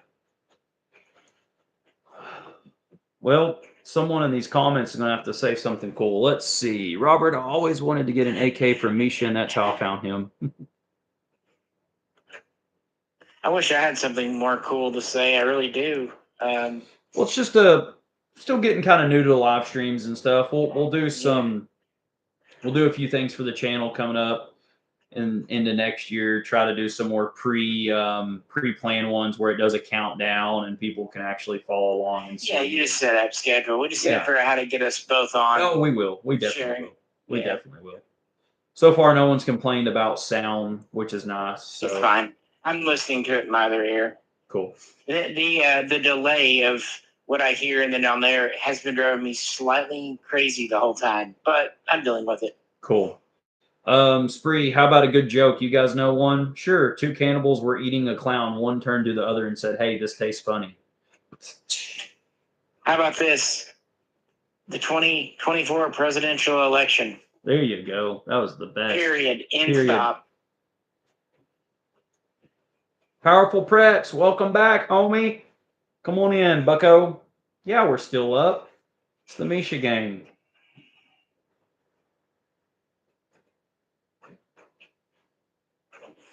Oh, man. Oh, man, what? Oh, man, River? Take a look at my life. It's a lot like yours. Somebody name that song. First one in the comments wins a pour of Blanton's. Nobody will get that. I don't know. Somebody might. I don't know. Internet. Oh, yeah. They can Google it. I forget. Yeah. Sorry, you already Neil said it. Young, Powerful Preps. Welcome back. Coming in hot. Cab Trooper got it too. What's up, Cab? Let's throw some more trivia questions in here. Old man Neil Young. Oh yeah, come on, man. We got some cool cats in here. They probably all carry 1911s It really is a shame you can't play music on YouTube. Well, it's kind of why I done it, because our last session was so music related. It just seemed right. All is good, Cav. Glad to see you in the comments, my friend. Thanks for being here. I've been trying to get Fox to agree to do like a movie watch party stream thing. I've been on it all year. Yeah, that's definitely going to happen. So what we need to do is we'll do a poll. It'll be the first ever Mishaco channel poll. We'll list like 10 movies and we'll let you guys. Oh shit, that's a good one. Spree just said Big Lebowski, but yeah, we'll do a poll and everyone can vote what would be the movie of choice we watch and review. Big Lebowski is a good one. What's the best movie for gun spotting? Heat is number maybe 5. Lord of War. Lord of War. Fear and Loathing in Las Vegas. Cha-ching. It's one of my favorites. I have several copies of that book. If you haven't noticed, I'm a huge Hunter S. fan. I also like William S. Burroughs as well. I like Terry Pratchett. Terry Pratchett. I like Molly Hatchet. What's the best movie for gun spotting? Let's go. They're all about equal for me. Do you know what a Buck 184 Buckmaster is? Sounds like a pretty cool nickname. What is that? Let me Google it.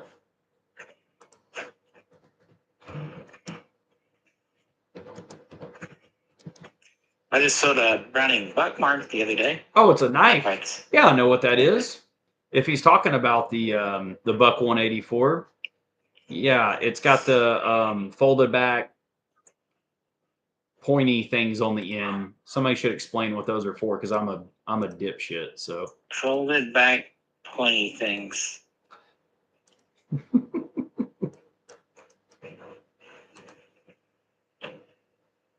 You see Klingon? I'm confused. Okay. Hold on. Red Dawn. That's a good one. Scarface. Yeah.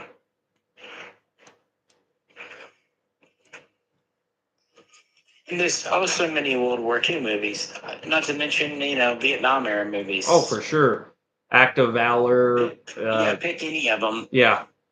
Lone Survivor. I mean, what was the Mexican cartel one? Cesaro. That was a pretty good one too. Of course, I don't think I saw that one. Anything John Wick, Well, yeah. Powerful Preps. Shit, for that matter, the Matrix and the Terminator movies. Powerful Preps just asked, has anyone seen a Clockwork Orange movie? I have an entire walk-in Clockwork Orange room. So yeah, Stanley Kubrick is probably my favorite human that ever walked this earth. So yeah, Powerful Preps.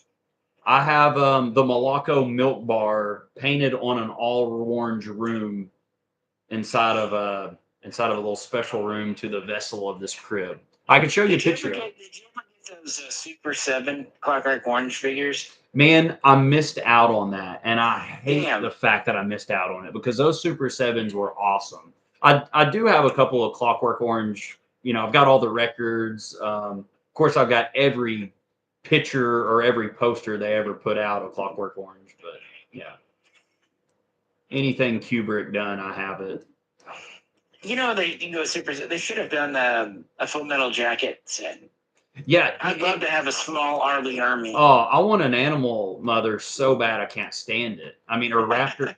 I mean, dude, Raptor Man, come on, dude. I'd take all. I would spend a month's paycheck to get every single one of them. They're not too bad. I mean, yeah, they're higher than the other figures, but Yeah, I still eBay some of the the Clockwork Orange and any. Obviously, you got the Space Odyssey stuff, so yeah, I found a good deal on the whole set of those. One day, Powerful Preps, I want to tell you my story on a Clockwork Orange and how I was introduced to it. Did it involve alligator clips? Yeah, no shit. I'm not sure if this live stream would it'll obviously be appropriate, but I don't want to bore everyone else. But I'll definitely have to tell you the story on my first VHS find. I think that's it. I think that's kind of the issue with both of us. We still love guns. The guns are there. But we were talking about this. The way I think our family genetics run is we're kind of, quote unquote, into things for a bit, and then we cycle through. And lately we've been kind of into other things. Well, for those of you that don't know, me and Misha collect figures. So here, you can see some of mine, but this entire gun safe is full of box predators and figures. And Misha, obviously, if you don't follow his personal channel, it's just Misha. But we as relatives and we collect and get into a lot of other Yeah, and I do some stuff that is related. Like I do a lot of military planes. I've done some tank videos. Yep. I did try doing some like gun / plane crossover videos on this main channel, but it just didn't. People didn't seem that interested, Right. so I just kind of stopped because it was so much work. But I mean, I still do them on my personal, and some of those videos just even if they don't get a couple hundred views, they make me happy. Yeah. Oh, well, it's kind of like what me and you talked about is when you do a video, you kind of tune everything else off and you're kind of it's almost like a runner's high or something like that. You get infatuated with really the product or it or the dealy whatever you're talking about and it's nice. It checks you out of just the day. I think it's the same thing that brings people to YouTube anyways, is they want to listen to something they want to check out of, Well, and I always would hope that passion translates. Like if you're really interested in something. Yeah, for sure. Like we could do 100 Glock videos, but I know it would come across. Not that I hate Glocks, but that I'm not in the video. Like there's nothing exciting to me. Well, it was like when I did the 42. There's no need to take it apart. There's no need to do a breakdown of accuracy. It's simple. I like it because I can carry it. Here's a few shots. There's no need to do a 45-minute or hour-long video about it. So, yeah. Nope. So Misha does like sci-fi movies. There you go. Powerful Preps. Oh yeah, definitely. In fact, I've always liked Star Trek. I'm like the only person in my family that likes that kind of sci-fi. But I've been doing in one of the videos must have got posted somewhere because typically on my personal channel they just get a couple hundred views within the first week. I posted one on Sunday that's already over 1,000, which is good for that. So It must have got picked up on some website somewhere. That made me happy. Yeah.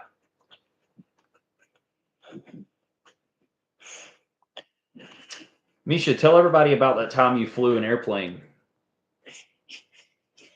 Fly, yes. Land, no. He flies my drone. Hey, at least the pilots didn't jump out with parachutes on me. Yeah. Donovan Now, asked. I wouldn't say the name, but it was we grew up in a very Zippos. crazy town. So we get about 1 mile up, and then the guy lets me just fly his plane around. We live in a town where like it's low key. Several of our best friends own airplanes and are fantastic pilots. So to other people it may sound crazy, but I can show you videos on my phone right now of you get up in the air and I've driven a lot of four wheelers and then a lot of time on four wheelers. yeah, you drove my side by side, managed to keep us alive. So we got a lot of land around here, so it works out well. Hey, I realized that my brother's is actually nicer than your side by side. yeah, but his is a totally different animal. Nicer is in terms of what? Well, it's a Polaris. It's bigger. It's got more going on. Like the back seat is really spacious. Well, but mine's a racing side. Mine's a Polaris as well. I'm just saying. It was really comfortable. I gotta remember, I was in the thing for like 12 hours on Saturday, and I was kind of worried. I'm like, oh, this isn't. I'm not like cramped up at all. Mine's been turboed and completely overhauled, so it gets very, very hot. Your brother's is like a luxury drive around for 7 hours. It didn't get hot. It was fine. Yeah, no. Radio in the middle of literally nowhere on top of a mountain. I have that too. I just don't turn it on because I like the sound of that turbo. No, his is freaking awesome. I've got a video to show you. I teased him. You're gonna love it. Okay. The kid. Let's just put it this way: his granddaughter was blasting rap music, and I recorded him listening to it. Oh, that's awesome! It makes Pussy King look tame. Did you bring mushrooms? Do you think WW3? No comment. Do you think WW3 is close on the horizon? Donovan asked. I don't know if people have enough willingness to fight. I think they want to. They just like or we could just play on our phones. I mean, dude, if WW3's here, who's gonna? I mean, it better just be a cyber attack and be done because. It's gonna be the thumb war. Everyone's gonna be with everyone's thumbs. Paper, rock, scissors, and thumb war. Paper, scissors war. Yeah, it'll just be a bunch of like autocorrect bullshit. Nothing. Battle of the Trolls. Battle of the Trolls. I don't know. What even would WW3 be? I mean, no, I don't. I don't think it would either end life as we know it, or like you said, it would be cyber. It could just be a war. Like it could just wreck the economy because it's all digital now. 1970 swinger. Hey, Rubino's listening to some Space Crash. Shout out, my man. Yeah, I mean, so let's think about this for a second. WW3. Let's get real. America. We buy everything. We're consumers, so we're constantly buying other people's shit. Why would they want to mess us up? Why would they want to wipe us out or take us away? We buy everything from China. We're a necessity. And let's think about this too. If we went away, it would take China with us because they need our market. Of course they do. Well, that's what people don't understand. It's not like the old days where World War III, we're going to break out into a war, our young's going to get drafted. Man, we have Amazon to fuel. We have an economy to. I just feel like we're such a buying power, and I don't. Well, in Ukraine, a relatively small nation with a relatively small footprint. Well, let's think. Even that war has had repercussions around the globe. Imagine if America got attacked. But here's the kicker to all this is, in everyone's lifetime right here, probably in this chat, the majority of Americans are armed. Face it. I mean, the thing with these other countries when they go in and invade, their people they really don't have a way to defend themselves. And I mean, could we see more terrorists and idiots doing stupid things? I mean, I think we're always going to have that. But as far as a WW3 breaking out, the world isn't safe. You and I've talked about that with the kids and the family. And unfortunately, there's nothing that can make the world. We can't go around bubble wrapping all the sharp corners. Correct. Well, but you should keep an eye on your loved ones and be familiar with firearms and even the people that aren't, just gently educate them. Because I think in the gun community, we just like it could be the same with tattoos. Used to only biker club people had tattoos versus now people are now seeing lawyers, attorneys, businessmen with tattoos. It should be the same Well, with that's because a lot of guns. those bikers turned into lawyers and attorneys Exactly. too. Exactly. A I lot mean, of people that were a little wild in their youth yeah, for have sure. grown up. Well, and I think we just need to educate people in a polite way. But face it, some people aren't good at educating others or come across too harsh. I mean, this is why politics usually isn't talked at the dinner table. I mean, what one person feels you're educating something, they may be getting offended by it. Who knows? But long story short, Yeah. long story short, keep an eye on your loved ones and be familiar with how to be. Well, and I would say it's okay to disagree. In fact, in some ways, it's healthy. Just know the level. Like, Right. value where it's valued. Like, I've got members of my family that support one political side and members that support the other. I love them both, and I just try to draw that line. And if it gets too hot, I'm like, look, we don't want to go down this road. Right. You're more important to me than whatever doofus is in D.C.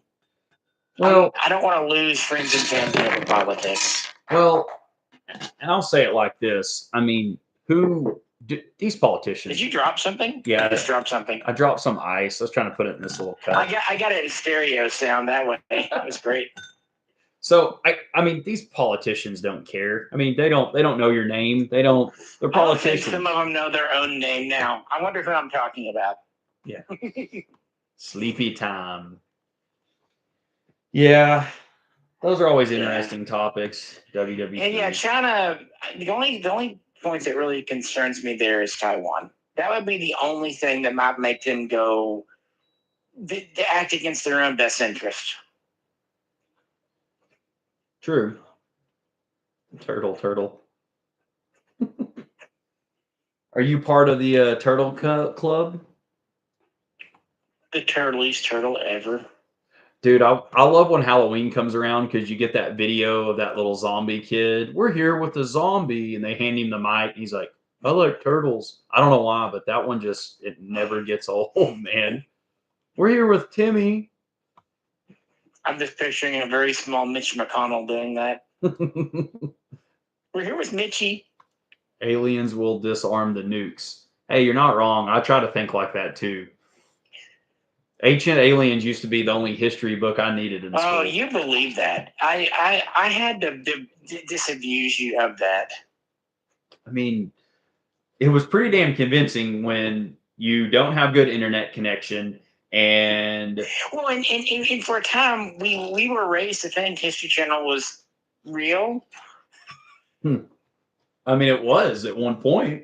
Yeah, for like first 5-6 years. Yeah, dude, it's good. When Ancient Aliens first aired and came on TV, I like stopped my life. It was like kind of pre-Breaking Bad, you know, because Breaking Bad also ended my life for like the entire series. Breaking Bad was awesome. Breaking Bad was one of those deals. My mother was like, it came out when I was in college, and she was telling me about it, and I'm like, I don't know what you're talking about.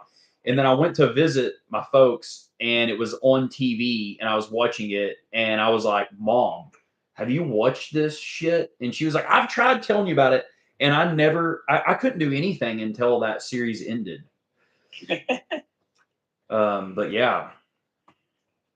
Now here's the real thing. I'm thoroughly convinced that Malcolm in the Middle and Breaking Bad are in the same universe. I think you're onto something. That dad was always a little shady in Malcolm in the Middle. I wouldn't mind his act. He was putting on I could tell. Yeah, I think you're definitely onto something. Those are in the same. I like those websites where they try to combine worlds and stuff. It's great. Yeah. Imagine if Malcolm Middle was on the same universe as Predator. It can be if you ask ChatGPT. Oh, that's exactly right.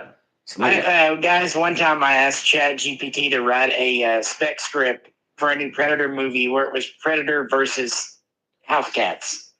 And I'm not going to lie, it did a better job than half the Hollywood scripts I've read out there. Oh, that's funny. It was great. I think I saved it. Somebody said we need a puppy. I have a dog. He's normally in here. He's normally in here. He will be next live. Yeah. Wasn't he in the last one? Yeah. Theo was in the last one. I have an American Akita. I'm sitting outside, or my cats will be around. Yeah, once I get on camera, then I'll bring a cat around. Yeah, we'll have the cat and the Akita. They're Yeah. he's a trained hunting dog, so he likes our cats as long as I say they're okay. He's You know what he hunts really good? Squirrel, skunks. yeah. We got sprayed by a skunk. Even though that was Theo. This a week from today, we got sprayed by a skunk, so that was cool. Yeah, it was the day I was down. Yeah, Yes, it was last week. Yeah, that was great.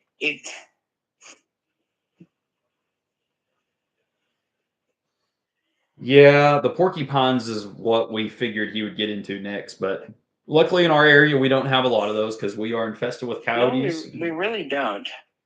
The coyotes seem to keep a lot of the stuff, although we have a lot of armadillos and possums, but armadillos are good at burrowing down, and possums just play dead. So I guess the porcupines got the short end of the stick.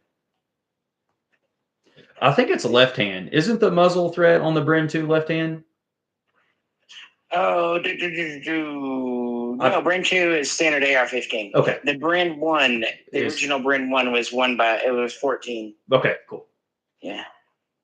Somebody asked something too.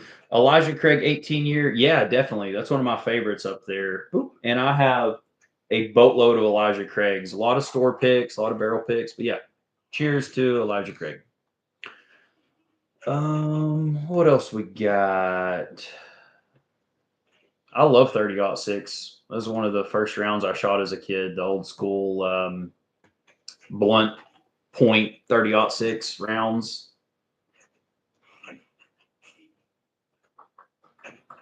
Cranston's were 30-06 was a very, very popular hunting round around here. Yeah, if you go to the south and you were doing a deer count, more than likely 30-06 and 30-30 has more. That's exactly what I was going to say. 30-30 was kind of the one down from there. Yeah. Powerful Preps asked favorite round of all time. I'm going to go with the Lord's Caliber. That's a 308. What's yours, Misha? I mean, if you're going to say they're all equal, I really like 6.5 Swedish. That is such a nice shooting, smooth shooting round. Yep, that's a good one. Well, and 6.5 Creedmoor is great. I just hate how hellish it is on barrels. I mean, that's the kind of the only downside to that.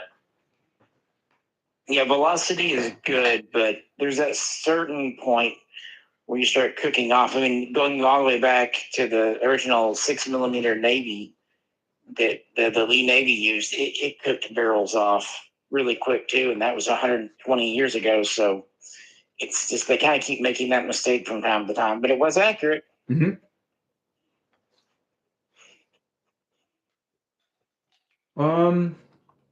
I mean, I shoot a lot of. I know what you need to shoot. We need to get you to shoot some 30-40 Craig.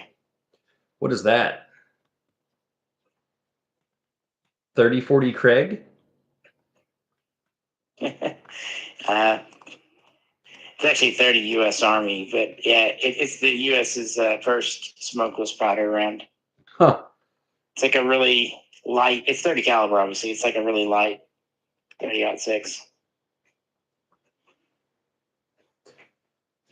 I will have to check that out. The guns are kind of interesting because to load them, you open up the side and you literally just dump your rounds in the thing, and it has like a cylindrical. Man, I've got a mag. I have to know this. I don't know. 30. What'd you say? 30. It's usually called 30-40 Craig. I mean, the round itself is nothing special, but the guns are. Oh, okay. Imagine that. It's a Milsurg gun. Mm-hmm.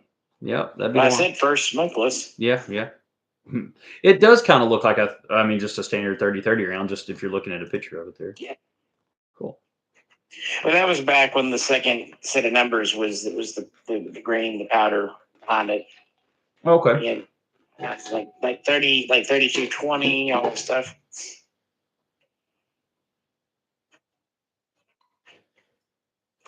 What would you guys think is fair for CZ Bren 805 S1 carbine these days? Oof, I don't know now that they're out of production. I mean, is it in good shape? Has it been shot a lot? It's in the box.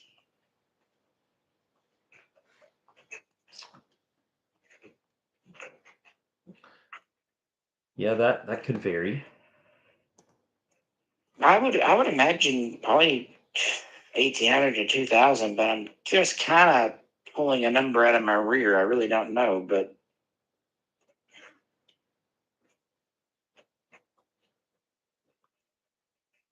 it's a good gun. But it kind of suffered from a little bit of that SCAR generation.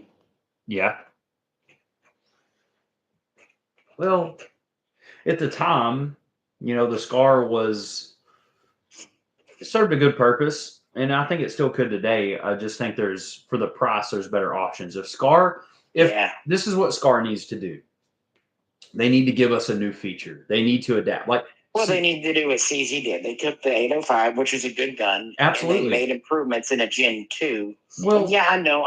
FN's made a few changes to the SCAR, but let's be honest, it hasn't changed much. No, and I like what CZ did with the Brent. They took like a bunch of features that are really good out of like 3 different guns and combined them. For instance, like the bolt release or the charging handle, the size of everything. Well, what CZ did is they listened to their customers. Well, sometimes that can bite you in the ass. I mean, but you're totally right. Well, I mean, if you're a good company that knows what you're doing, you kind of know when to. It's like with your parent, you know when to listen and when not to. Maybe that's like what you get it right. Maybe that's what IWI did with the Caramel. Is they thought this will be the best thing we can compete against, like the Bryn and the Scar, and could they have at least gave it a cooler name? Yeah, well, for sure. Well, in their distribution setup is just a little strange. They have map pricing. They force every dealer to have the same price, but then they sell to everyone. They're just so ubiquitous. I don't know. Yeah. They're not very attractive to dealers because you just don't. There's a lot of risk and not a lot of money to be made. Right. Something to watch. I've got an Arsenal SLR 101S for sale. Does Misha do consignment on Gunbroker? I'm local to you. Yeah, I've actually done a ton of consignment this year because, hey, money's tight for a lot of folks, and I've done a lot. But yeah, the SLR 101S, is it the original 101S or the new one that came out around 2011? Probably have him email too. It's essentially the 101S is the same as the Sam 7R. Yeah, there are a few minor differences, but essentially the same. And yes, Powerful Preps, that is. I don't want to say too much on that because YouTube. Hey, Misha. Hey. Get stuffed, mate. Okie dokie. 2011. How do I get in touch for that? Probably email. Yeah, just shoot me an email. Email is listed on the channel there. If you click on it, actually it's not. They made me pull it off, but okay. It's ozarkfirearms@gmail.com. And I'm Mishaco on Gunbroker, and then it's there.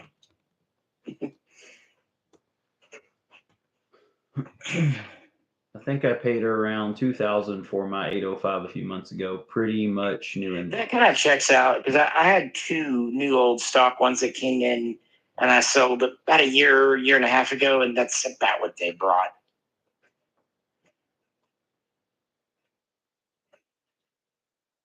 You're more than welcome.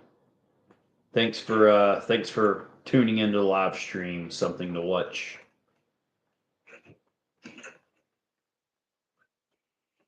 As hot as it was the last couple of days, I'm outside and I can't feel my toes, and I love it because it was so stupidly.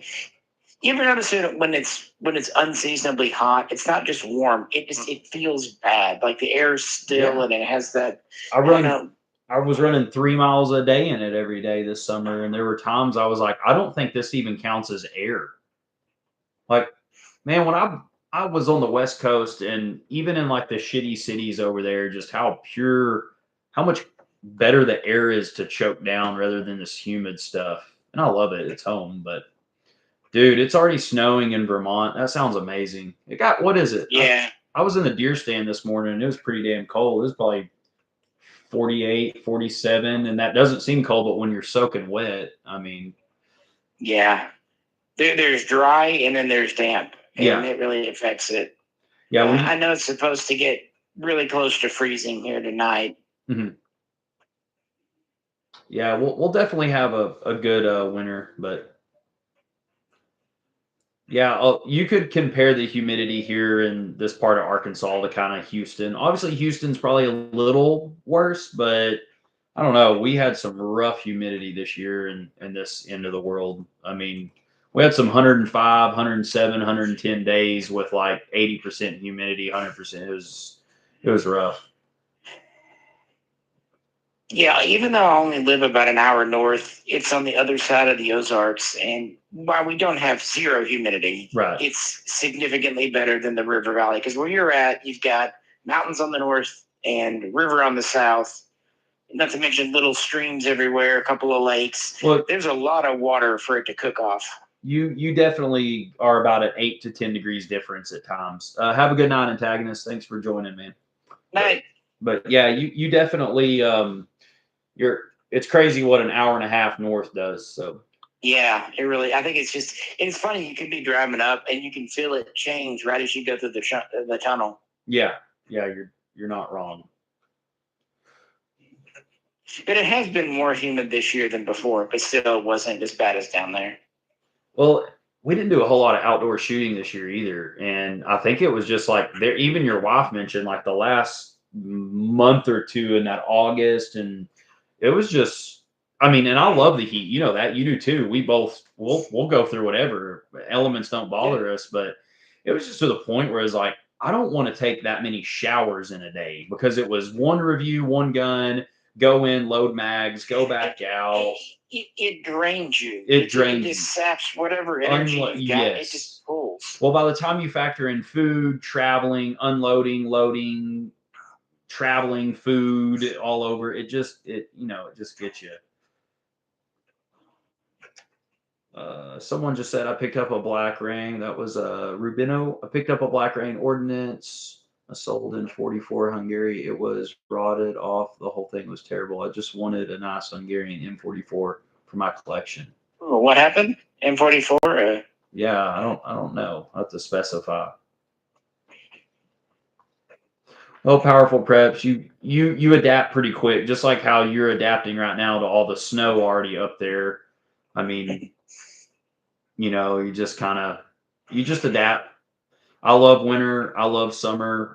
The seasons are all great to me. I know a lot of people pick one or the other, but I think they're an experience. And I'll get real tree hugger hippie on you, but I embrace them all, man, because they don't last long. I'm usually ready for each season when it comes around. That's a good way to put it. I'm going to be honest. Sometimes summer does hang around a little longer than I'd like. Yeah.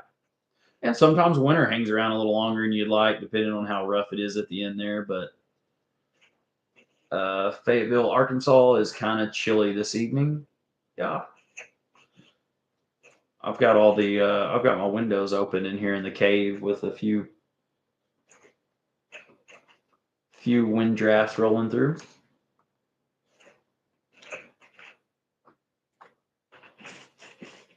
I've actually done a couple of factory tours down there near Huntsville, Alabama. And they don't have air conditioning in one of their main plants that I go to visit. And that is, I know what you're saying there, Scott. It's pretty miserable.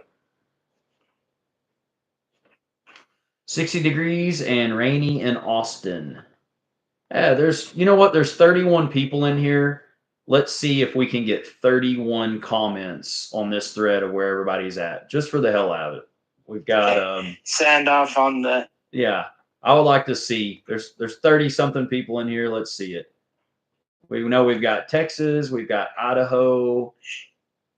Sometimes for shits and giggles, I ask the Alexa what temperatures and weather's going on in other parts of the world. Oh, I check the weather like I still live in Amarillo. It's funny. I'll be like, hey, it's snowing in Amarillo. We got Michigan, New Hampshire, Houston, Boise, obviously Austin. I lived in Michigan for a while too. I lived in Benton Harbor for a good minute. Virginia, what's up? Awesome. Pittsburgh, Pennsylvania. Just watched the Steelers play in LA a few weeks ago. Got Vermont, Arizona. Weather hasn't decided what it wants to be yet. Man, Arizona's a cool place. I like how y'all don't participate in the time change. Shout out to Arizona for saying F time change. Indiana. What's up, Indiana?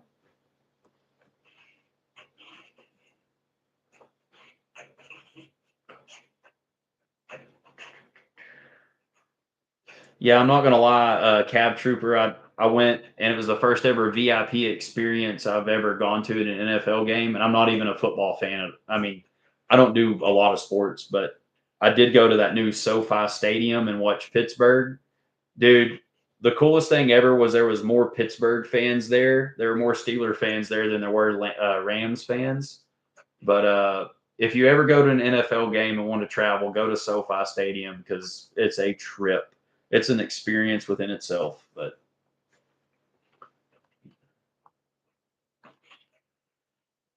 time change. Yeah, thinking about it, no one in our family is really a huge sports fan. No, nobody is. Out of all of us dudes, I mean, like there is not. Um, it's so crazy. Casual. Some are casual, which is fine. Well, I mean, I guess you could say me. I mean, I was a Raiders fans for years, but like I never traveled, never went to games. I just don't. To me, sports are one thing what I like. It's kind of like barbecuing or smoking meat. It grounds you down to stay still for a minute. And that's kind of what I like about turning the TV on and scrolling through some sports because like UFC or any of that stuff, it just grounds you to sit still for a minute and kind of turn off. Much like YouTube. You can either go there to learn stuff or just watch pointless videos of somebody camping in the woods. But what I don't like about sports is these people that become like a diehard fan and their weekends run if their team loses. Like, come on, man. Yeah, the ones that get sincerely emotionally tied to wins and losses. It's like you're not on the team. Come on. Well, this is what cracks me up about like diehard sports fans is like even your coach isn't dedicated to the team because his ass is going to be gone next year or your players are getting drafted. It's like, I mean, I'm sure he wants to do the best job he can, and I'm sure it's a great attaboy when he wins or gets, placing quite high, but yeah, it's a job. Yes. Thanks for the comment, Bloodbath. That means a lot to us. What's he say? He said, "Big fan of the channel. You guys have the best gun videos. Thanks for the learning. You're more than welcome." Misha's knowledge is probably the best that I've found. Oh, powerful preps. You're totally right. That was the other thing is me and my wife were watching Thursday Night Football last week or the week before, and it was all commercials. Like 80% was commercials. It was brutal. I haven't had television service since 2010. My wife and I disconnected it, and we said we would revisit in 6 months, and we forgot to revisit, so we just never got it back. And it amazes me when I do go to someone's house now, and they've got the TV on. And you're right, just the level of and the volume of commercials now. They are significantly louder than the programming. Oh, it's crazy. They bump it up. We have TV for one channel, and that is HGTV. And no, we don't watch it, but when you walk into our house, that is what's on TV muted. HGTV. I swear. I don't even know how to work the remote. I can't tell you. I have to ask my 11-year-old daughter, how do I turn the sound bar? Because one, I come out here because I do. I remember the last time you did the remote. We watched the Russell Brand thing. Oh yeah, that's awesome. Hey, do you know who Russell Brand is? Hey, do you know who Russell Brand is? Oh my god, dude! When he started in on the other relative. Yes, he was thinking an 80-some-odd-year-old woman would know who Russell Brand was. God, dude. Oh.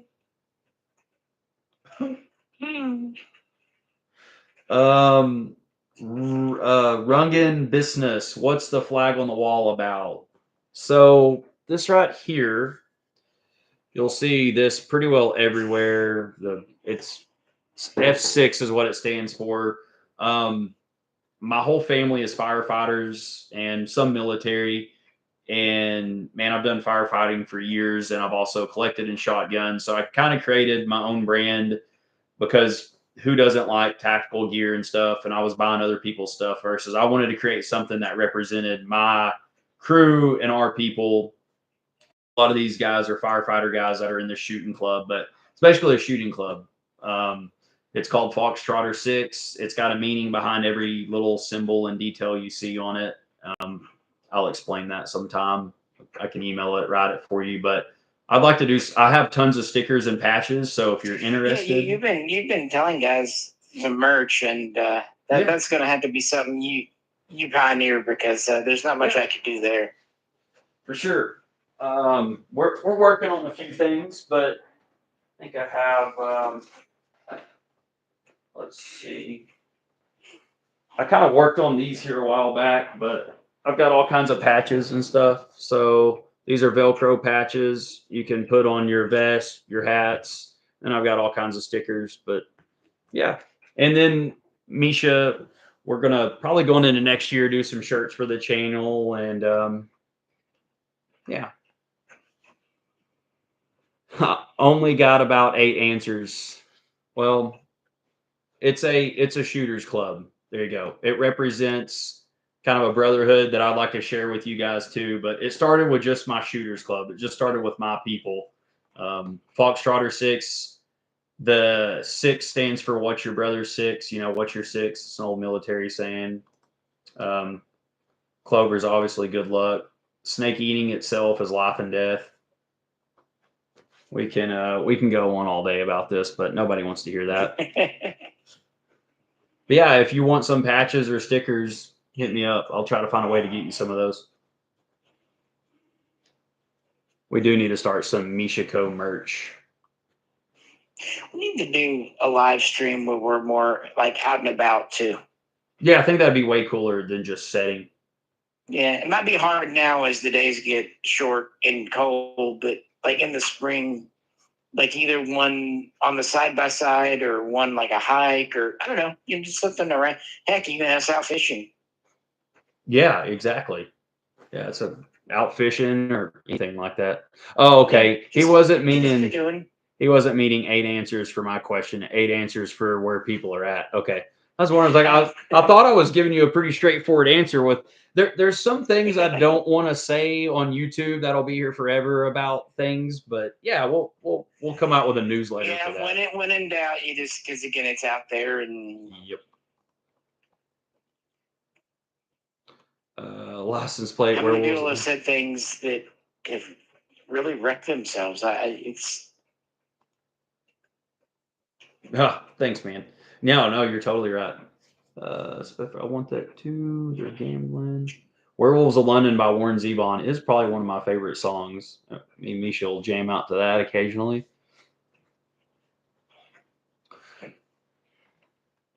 Man, these 30 people have I think hung in here since the start of this. We're at 2.5 hours, so although the first half hour kind of doesn't count. yeah, no, yeah, it doesn't count. That What first time is it? 10:09 p.m.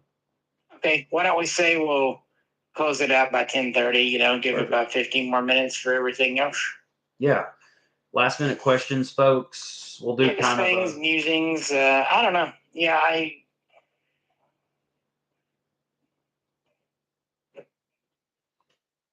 On a serious note, would Misha recommend getting an FFL, perhaps a top 7? Thanks, Free Fix, for being here. for Thank you. what an FFO7. You're gonna manufacture, of course. Yeah, manufactured at this time in our country. A lot of it getting your FFL kind of depends on your state, county, and city you live in. There you go.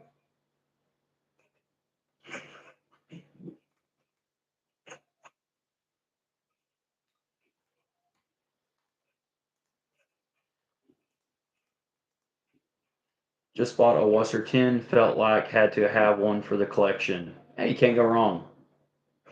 Like I said, I wonder if those the paratroopers are still out there for like I don't know, $900, $1,000. They're really nice.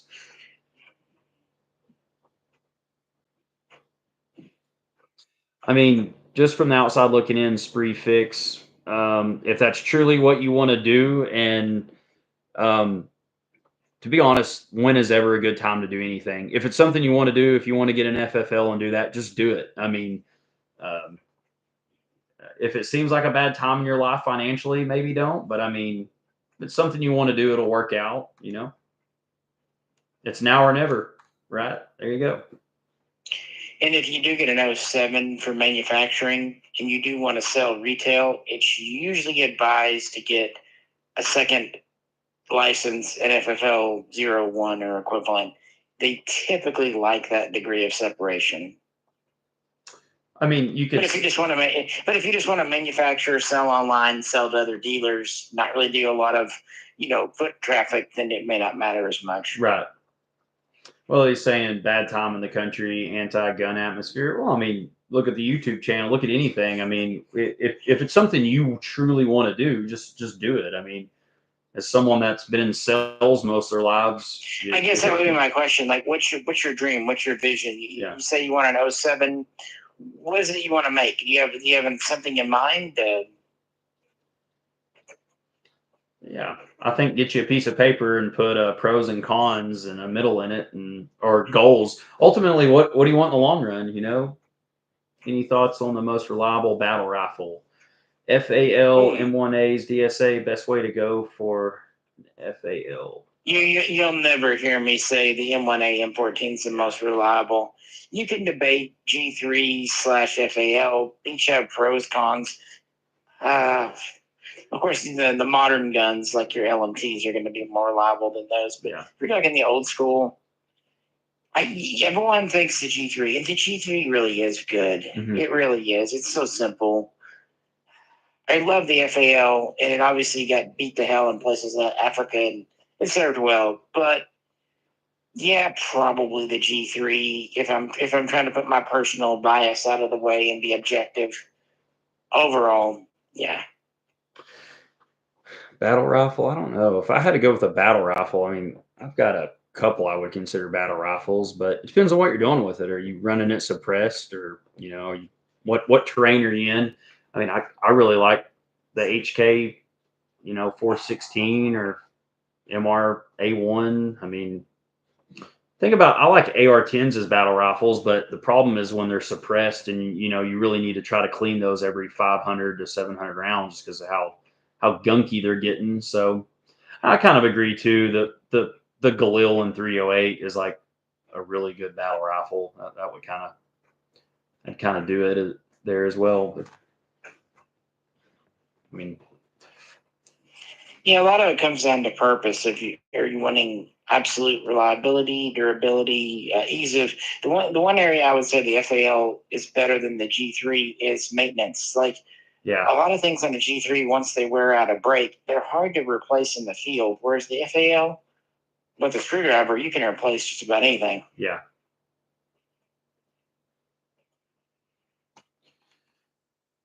I mean, heck, a good battle rifle, a Mossberg pump shotgun is kind of hard to beat.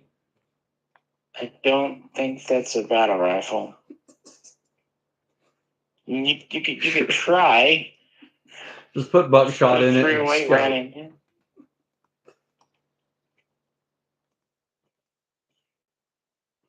I just envision you taking a 12 gauge shell and just filling it instead of with pellets with 308 bullets. Dude, that's awesome. I shot an MP5 the other day. Real fun. Not a battle rifle though. No, but they are a lot of fun. Yeah. I don't think they're the God's gift to guns like some people, but I think they're just a lot of fun. And I went through a time when you could not get one. So what we've got today with the MKEs, the POFs, the real HKs, it's awesome. Even the PTRs.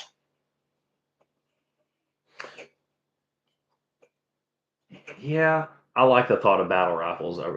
I recently got a Lynx 12. It made the range guys laugh when I was shooting clays. Dude, I love my Lynx 12. I think they're fantastic for the price. Yeah, I picked one up for like we did that full video back in March or whenever it was, March, April. Yeah, the Lynx 12 for the price, I think they're like 250. I think everybody should just buy a case of them. Chinese, China's got a lot of experience making AK top guns, so I like the Lynx 12. Mine's been 100% reliable with the right ammo. So actually, we didn't have a lot of hiccups with it. It was the magazines. The mag was a little janky, but the Russian mags fit fine. That's the case with anything. I recently. What do you think about the CMMG firearms? They seem well made. I think there's a lot of companies like Maxim Defense, CMMG. These little small. I say small. They're bigger now, but they just make such quality, tough, built like tank firearms. But I don't know. I think we already started to see it with Wyndham, but I think we're going to actually see a lot of AR companies either getting bought up by bigger companies or lower the merging price with other small ones, or just going out of business. Because there was at a time there a couple of years ago just more AR makers than really the market could support. Right. So I think we're going to see a bit of a boiling down to just the ones. I think CMMG may skim through because their Honey Badger or their Qs and all that. They seem to do good. Every time I picked one up and I would go somewhere and Travis would have one and I'd be like, the ATF bitch slapped him hard on the Q. Big time. And they made them they sent them back or sent them in for like a barrel extension. Was that it? What was it? Something happened with one's. It was all part of the whole brace thing. But right. Yeah, that's the kind of stuff that makes a company go out of business. Well, my thing with them is like I've got one of those Maxim Defense, and I paid a lot of money for it, and I don't know. It's like when you're holding something like that, you're like, what for? Like, would I be better off investing this money into more of a collector piece, or an HK, or an LMT, or something that's going to? I don't know.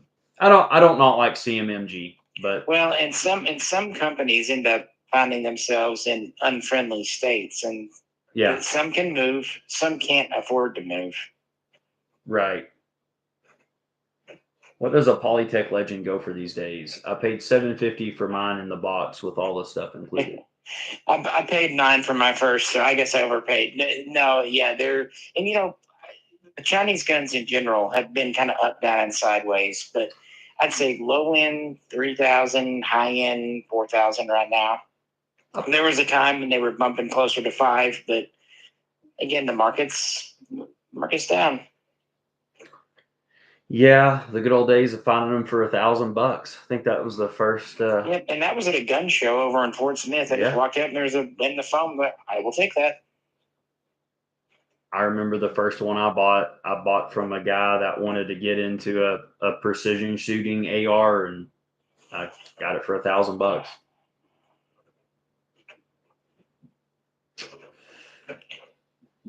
Chinese AKs are cool, but for a long time they were kind of the AK you ran across. Yeah, they were everywhere. Like even people that didn't have AKs, like their grandpa had that AK. Yeah. Or the Mahdi, like a Mahdi or an Egyptian or something, but for the most part, it was the Polytech or the Norinco, but.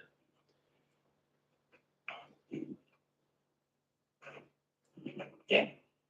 Yeah, it wasn't until a little bit later that the Romanian guns became supreme. Yeah, they started coming in 97, but you really started to see them en masse after about 2005.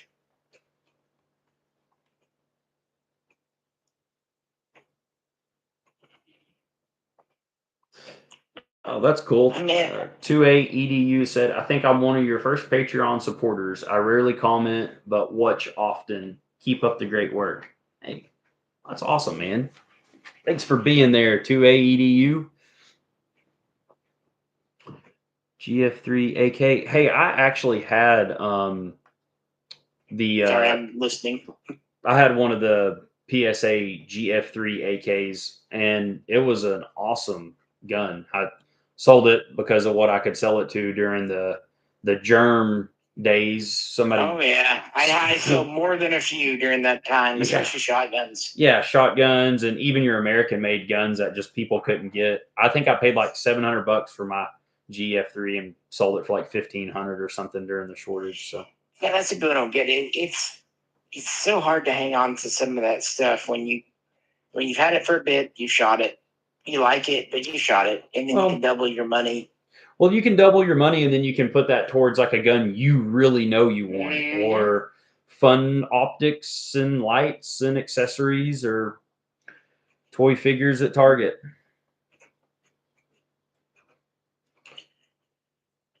I think we all kick ourselves a little bit for not buying hordes of Polytechs and stuff from the 80s and things, but Pokemon cards, that's a good one to buy too. But on the other hand, Beanie Babies. God, I think what was up with the boomer moms getting into Beanie Babies, man? I don't know. And insuring them for crazy money. And I remember we went to like some friend's house. I had this girlfriend, and I went over to her house, and they had like this glass case that they would keep like family urns in, and they like ditched the urns and put freaking Beanie Babies in the damn shelf. Yep. And it was the funniest shit. I remember like her mom had the unicorn one and the rainbow tie-dye one. And oh man, it was like all we talked about. I remember even being young, I'm like, these people are freaking weird. Yeah, but then they did that, and then they did NFTs. Yeah, yeah, yeah. 2AEDU said he really enjoys his Legion USA Tula AK with FB rated barrel from Ozark Bear Arms. There you go. Yeah, I really wish Alex had stayed on at Legion longer, but I get it. He already left when it was getting hard to get stuff out of Russia. But for a couple of years there, they were such a cool place. I don't know a whole lot about that, but you shot mine. I know you took it out. I was going to say, but I shot yours. Yeah, and I think you shot the RPK too. I think in the same day. We did a range day. There was a Magic Gathering card that was recently printed and sold for $1 or $2 million. Yeah, it's crazy the things people will pay $1 or $2 million for just to collect it. But hey, there's a lot of people out there that $1 or $2 million, maybe like $1,000 to us. I don't know, whatever. If you're buying a card for $2 million, clearly, or you can flip it.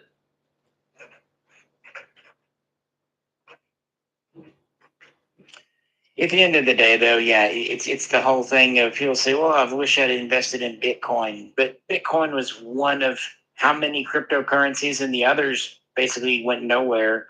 How would you have known which one was going to take off? And the same thing goes with guns. Right. Yeah. How do you know? I mean, let's say you decided to invest in a Colt ARs in 2000, which would have been in the middle of the assault weapons ban. Then the ban comes off and Colt starts making tons more of them. You would have been screwed. Well, you're right about that. Testing this. You just don't know. No sense worrying. I mean, and the thing is, too, you'd have to store them somewhere, and you have to keep the money somewhere. It's got to come from somewhere. True. I bought Bitcoin and lost money on it. I bought Bitcoin back in 2013, and oh boy, here we go. Oh man, I probably wouldn't be here in this live stream if certain things didn't go the way they did. But hey, man, that's part of life. You lost your wallet. Something like that. That's how it goes. I don't know. I don't complain about things that I used to or lost money. It's like listening to the guy that they would only put me in, coach. Things would have been different. I'd win the game, or I'd win the war. How many people are armchair generals that say, "Oh, if you'd let me do this, I would have won"? Yeah. Man, I talked to one of those today. Oh man, it was rough. I should have filmed it. Were you at Rick's? Close enough. I was actually in the parking lot of never mind. The one that got away is always the biggest. Yeah. Yeah. Thanks for being here, Powerful Preps. We're 5 minutes till, so Yeah. we'll do a 5 minute countdown if anybody has anything great they want to say. Thanks for this was still kind of new. We haven't quite figured out how to do like a kind of a conjoined thing, but we will. We'll do some Yeah, countdowns and some there's probably a very simple button. We just didn't have time to play with it. for sure. We'll get more in depth, but yeah, if anybody wants to say anything, what's up, Eric? Thanks for being here. We're starting to wind down. What type of wood did the Yugo M70 have? They typically used like a type of elm, and you might see some type of birch, Yep. something like that. Maybe some beech, but I don't think so. That you see more beech on the East German guns, not teak wood. That's a myth.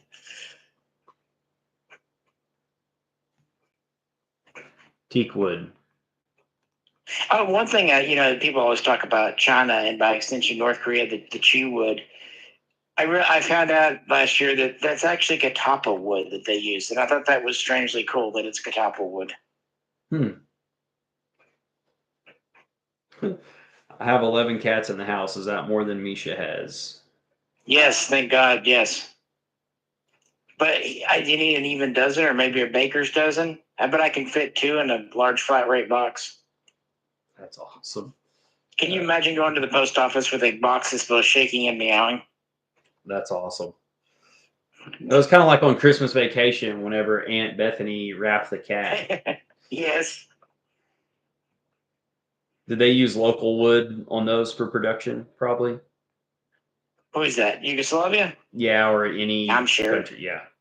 Yeah, at least locally sourced.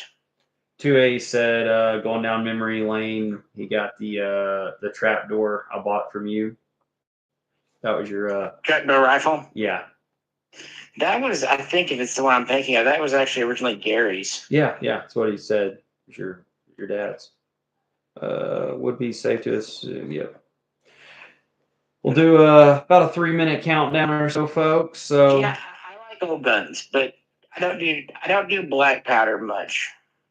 do you think there will be more linked shotguns available? I can't find them in stock. I know this sounds crazy, but check like Gunbroker. And you may only be able to get like the right hand charging hand charger ones. I know I got a really good deal on some of my oddball ones or whatever, but look on Gunbroker and just I think there will be more available. Yeah, sometimes with imports, beggars can't be choosers. Yep. And it's hard to know because I hate settling. I get wanting exactly what you want. I'm that way, but Yep. sometimes you just can't get them. You take what you can get, and then if you find the one you really want later, flip the first one if you can do that. I think the best thing to learn from all this, if you find a gun that is in an AK configuration and like more than 5 people say it's good and it's under $300, buy 2 of them. Dude, if you find a $300 AK, because I can tell you right now, Lynxes are not under 300 now. They haven't been in a long time, man. No, I mean I bought what were they? What they used to be $500-600? I mean, at one time they were about 300, but they've climbed since then. I don't know what they are now. I think the last price I saw was around 5 or 6. Yeah. And I bought my first one for like $275 shipped from Gunbroker, and then. Well, a story to tell when the Segas very first came out, early 2000s. Well, actually 90s, but when they started coming to the gun shops here in Arkansas, because we're a little behind the times. Right. The original 760/39 Hunter was around 170 new. The 223 was like $10 more, 180. Mm-hmm. And then the 410 was about the same. And the 12 gauge was the monstrous price of about 230 for a Russian Sega 12. And no gun shop carried it. And I asked them why, and they said because we can't sell them. No one wanted, and it was the price. No one wanted to pay Yeah. over $200. Everyone thought at that time a Russian Sega should be under $200. Wow. We did get one. Why didn't more AKs Sure. have the upturned charging handle like the ME74? Why not? Why didn't more AKs have the upturned charging handle? AIM 74. AIM 74? Yes. Okay, the reason the AIM 74 had the upturned charging handle was built for the right-hand side-folding wire stock, like your paratrooper. The Russian AK-74, the AKS-74, had a left side folding stock, so it didn't have an upturned handle because the stock didn't fold that direction. Easy peasy for Misha to answer there. To be fair, the Galil had the kind of 90-degree turned up handle. Yeah, the Galil, that's one. Yeah, not quite the Gen 1s, but it still was turned up. Well, cool. No new questions. We're at 10:31. I think this was we're good. It was a good kind of second attempt at live stream. Third time will be a charge. Well, a charge. My gosh, third time will be a charm. Now you can tell I'm getting tired. I just quit worrying about when I misspeak because it happens too often. Yeah, it does, man. It does. That's fine. But I've been eating for like an hour as a drink of water. My mouth feels like the Sahara. Simon Rubino about asking questions, man. Hit up on Patreon or come in for the next live stream. But probably the best way, try to get on the Patreon and send some Q&As on there. Misha always posts time or puts up a thread when we'll do Q&As. But yeah, check that out. Probably do these more than just produce videos because it seems a little more to the point. But for sure. I'm also thinking about, I mentioned this in the last Q&A about revisiting some classic videos and maybe adding commentary to them. Mm-hmm. Like, for example, we did a video a few years ago, Jay and I did, with the Daewoo's. Maybe re-editing it, doing some commentary. I'll go back and look and see how I've got in the archives. I thought that might be a good way to bring some people to view some stuff. I hate to be double dipping, but come on, how many multi-million-dollar Hollywood shows have done clip shows? So exactly, if Full House can get away with it, yeah, I can too. Well, the best part about us, I'm at least as cool as Bob Saget. Bob Saget, dude. Whatever happened to the Tourette's guy? God, I got obsessed with him years ago. Did you ever suck cock for weed? Yeah. Oh shit, That's the man. best part of that whole film. It was the best part of it, man. All right, folks. All right, guys. I'm gonna go grab a bite and. You got it, man. Thanks, guys. Sorry if I was a little quiet, but I was trying to listen. It's hard for me sometimes to listen and talk. Well, we'll have this set up where it's a lot more easier for all of us, and we'll do it a little easier next time because I'm having to listen with a delay. You got it. All right, folks. Thanks for being here. Thank you guys that donated. It means a whole lot. Y'all have a good night. Same. Everyone have a good weekend. Catch you next time, folks. Thank you.